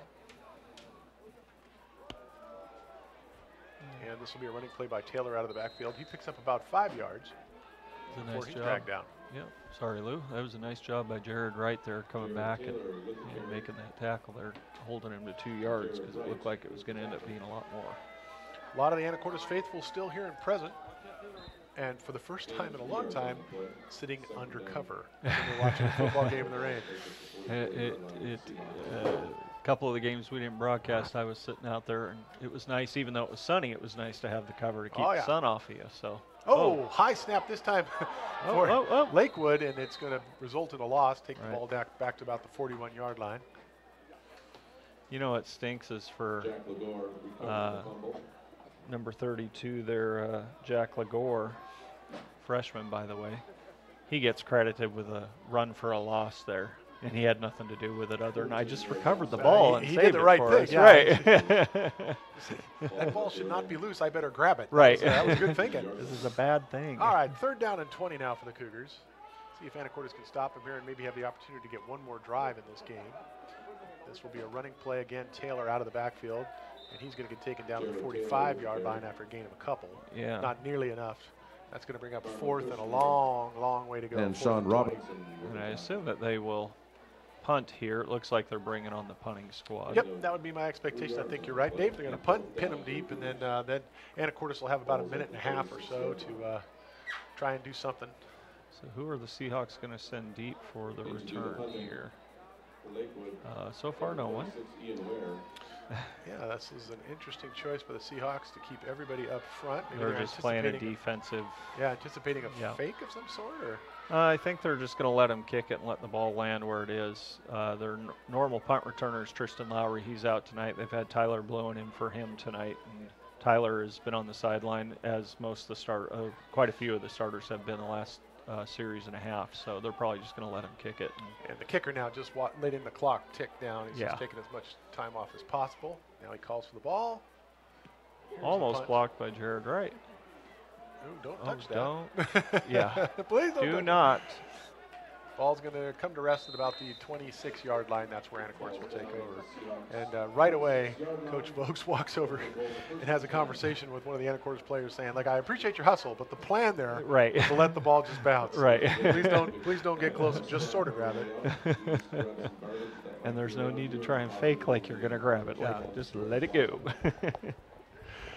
So Anacortes offensive unit comes out onto the field with 51 seconds left here in the 4th quarter. And we invite you to stay with us at the end of the game. We'll come back and do our AHS live post-game show, get a chance to talk about the stats, things that happen around the league, as well as name our player of the game. You bet. Yeah. Looks like we've now got Aiden Ufkus in at quarterback for this last 51 seconds. He is sophomore, JV quarterback. Low snap, hands it off. And running back is rejected at the line of scrimmage. I think that was Jake Johnson. William Dent. Sorry. Yeah, William Dent on the carry. So about a 2-yard loss. Clock continuing to run down to about the 30-second mark now. Anacortes facing 2nd and 10 from deep in their own territory. And in no particular rush to get this play off. I think they're going to get off maybe one more play here before end of game. Yeah, they do have to snap it. Unless something unusual happens, it'll be 37-7 will be a final score here on the night of Anacortes homecoming from this beautiful football facility. Pitch out to the right side. Dan just about able to get some positive yardage. Looks like the ball might have been stripped away from him. Yes, it was. Yes, indeed. And so that is how this game will end on the turnover. Your final score, 37 for the Lakewood Cougars, 7 for the hometown Anacortes Seahawks. Let's take a break, do a little business, then come back and join us for our AHS Live post-game show right after this.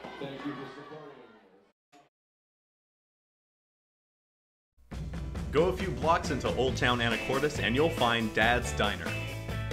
With breakfast and lunch served all day, you'll definitely find the perfect meal. All of their food is prepared fresh each day, from the delicious house salad with salmon to the savory BLT. Dad's Diner, open Tuesday through Sunday, is located on Commercial between 9th and 10th Street. Come on down and grab a bite. You know what I really hate?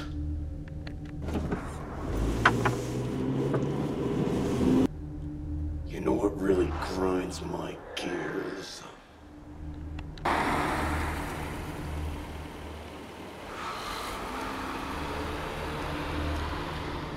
When people don't use their blinkers, I tend to get a little angry. Sorry about that. Hi, I'm Hank Farr, and I'm here to remind you that using your blinkers is cool. This is your blinker. By pushing it up or down, you can signal to drivers behind you that you are turning left or right. It's that simple. According to a study by the Society of Automotive Engineers, lack of turn signals results in nearly 2 million accidents annually. That's a lot. Use your blinkers. Don't become a statistic. It's really not that difficult. Like, it's actually really annoying.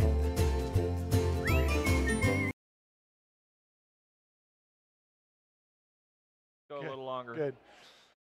Welcome back in, folks, to the Anacortes High School post-game show. And 37-7, a tough loss here. My partner Dave is doing a little math. He had to take a shoe off there because we had a number over 15. We had to right. Yes, of course. Thank you, Lou. All right, let's take a quick look around the league before we get to some of the numbers from this game. Burlington Edison 41, Cedar Woolley 13, late in the fourth quarter. The final score from Linden 35, Blaine 12. Linden Christian 28, Nooksack Valley 14, and Mount Baker losing to Meridian. That's the final score there, 26-15. Meridian beating Mount Baker. Oh wow! So that's interesting outcome there. All right, Dave, let's talk a little bit about this game though. Well, final score not in favor. Didn't go the way the Hawks wanted, obviously, but there was some good positive stuff tonight from the Hawks. I want to point out first of all. Jake Hendricks coming in tonight and being the backup quarterback. That's not easy to do when you got 4 days of practice or 3 days, whatever they had. So, he did a good job there. He ended up being 7 of 18 for 84 yards. Peyton Beener had 14 carries for 58 yards tonight, with a touchdown and an interception on defense. And the fans are getting to see some of the highlight plays here as you talk about the numbers.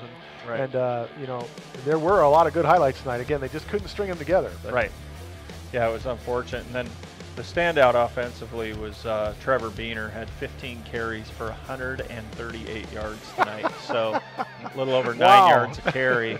And, of course, along with that, and I'm sure Trevor would be the first to say, Jacob South and Kirby Rowe on the line tonight were fantastic, making some big holes for him to run through and let him have that success. So, and then Caden Cummings was the leading receiver for the Hawks tonight with 3 receptions for 50 yards. The only surprise was Tyler Bloom was only targeted twice tonight, leading receiver in the county, but there was a reason for it, I'm sure. I know on some plays he was very well covered. There's no way Jake went to him. Of course, and that's exactly what happens when your reputation precedes you like that. If you are a fantastic receiver and everybody knows it, then you're what the defense talks about all week long. Right. How can we contain this guy? So yeah, as you point out, Dave, a lot of folks were asked to step up in tonight's game. There were some real bright spots that good. They accomplished the stated mission, which was to increase the run game and to establish the run game. They certainly did that. And then these are pretty trying conditions. I'm looking out there right now, and it is just pouring. So on and off rain throughout the game. Ball was slippery, field's a little slick.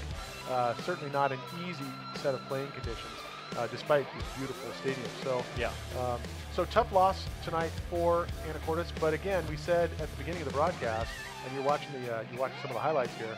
We said at the beginning of the broadcast, this was an uphill climb. Yeah. This is a very good Lakewood team. They've established themselves very, very well. They've had a tough first half of the season, and they've won a lot of great games. Well, they're 5-1 now, and they came in ranked 10th, and it's not like they're beating up on nobody. They've beat Burlington and Linden the last 2 weeks, and now Anacortes. This is a good football team. We saw it tonight, and they mix it up well. They were pretty evenly spread for most of the game between run and pass. Till near the end, of course, where they just kept running the ball. But before that, before the game was fully in hand, at one point they had 12 running plays and 12 pass plays. And it's just, a lot of balance there, and some big pass plays. Those were the killers that got them. They had 4 touchdowns receiving tonight, and a few of them were pretty long. So let's talk player of the game. For me, it's got to be Trevor Beener. I mean, when you average over 9 yards carry, no offense to the linemen, but they don't get the stats that the running back does. So, But, I mean, 15 carries, 138 yards. There's no way I could deny Trevor that honor. Congratulations to Trevor Beener. Certainly our player of the game. Now, folks, just a reminder, next week we travel to Linden, so there will not be a broadcast of that game. get in your car, get up to Linden, support the team. That's going to be that's also going to be an uphill climb for us. Yep. But Linden's been beat at home twice so far this season, and there's no reason in the world to think that Anacortes couldn't do the same thing. So That's get up, right. support the team there in Linden next week, and then the week following that, 2 weeks from tonight, 7 p.m., we will bring you an AHS live stream broadcast of the Bellingham Red Raiders playing the Anacortes Seahawks right here at Seahawks Stadium. So make sure to put that on the calendar. Join us for the broadcast 2 weeks from tonight when Bellingham comes calling for Anacortes. Right. We do remind you that Tuesday night at 7 o'clock will be volleyball. Correct. So Yep. make sure you tune in for that on AHS Live. And then on the 14th, Saturday the 14th, a at week from 2 p.m. tomorrow. Yep, Right. a week from tomorrow, 2 p.m. will be the broadcast of the Celebration of Life. Yes, for Ian Simonson. Right. Yep. Yeah. So make sure to put those on the calendar. Join us, please. Thank you so much for staying with us tonight. And it's been a pleasure to bring you tonight's homecoming game. We hope you enjoyed the broadcast. This is Lou D'Amelio on behalf of my broadcast partner Dave Wilder saying good night. Go Hawks.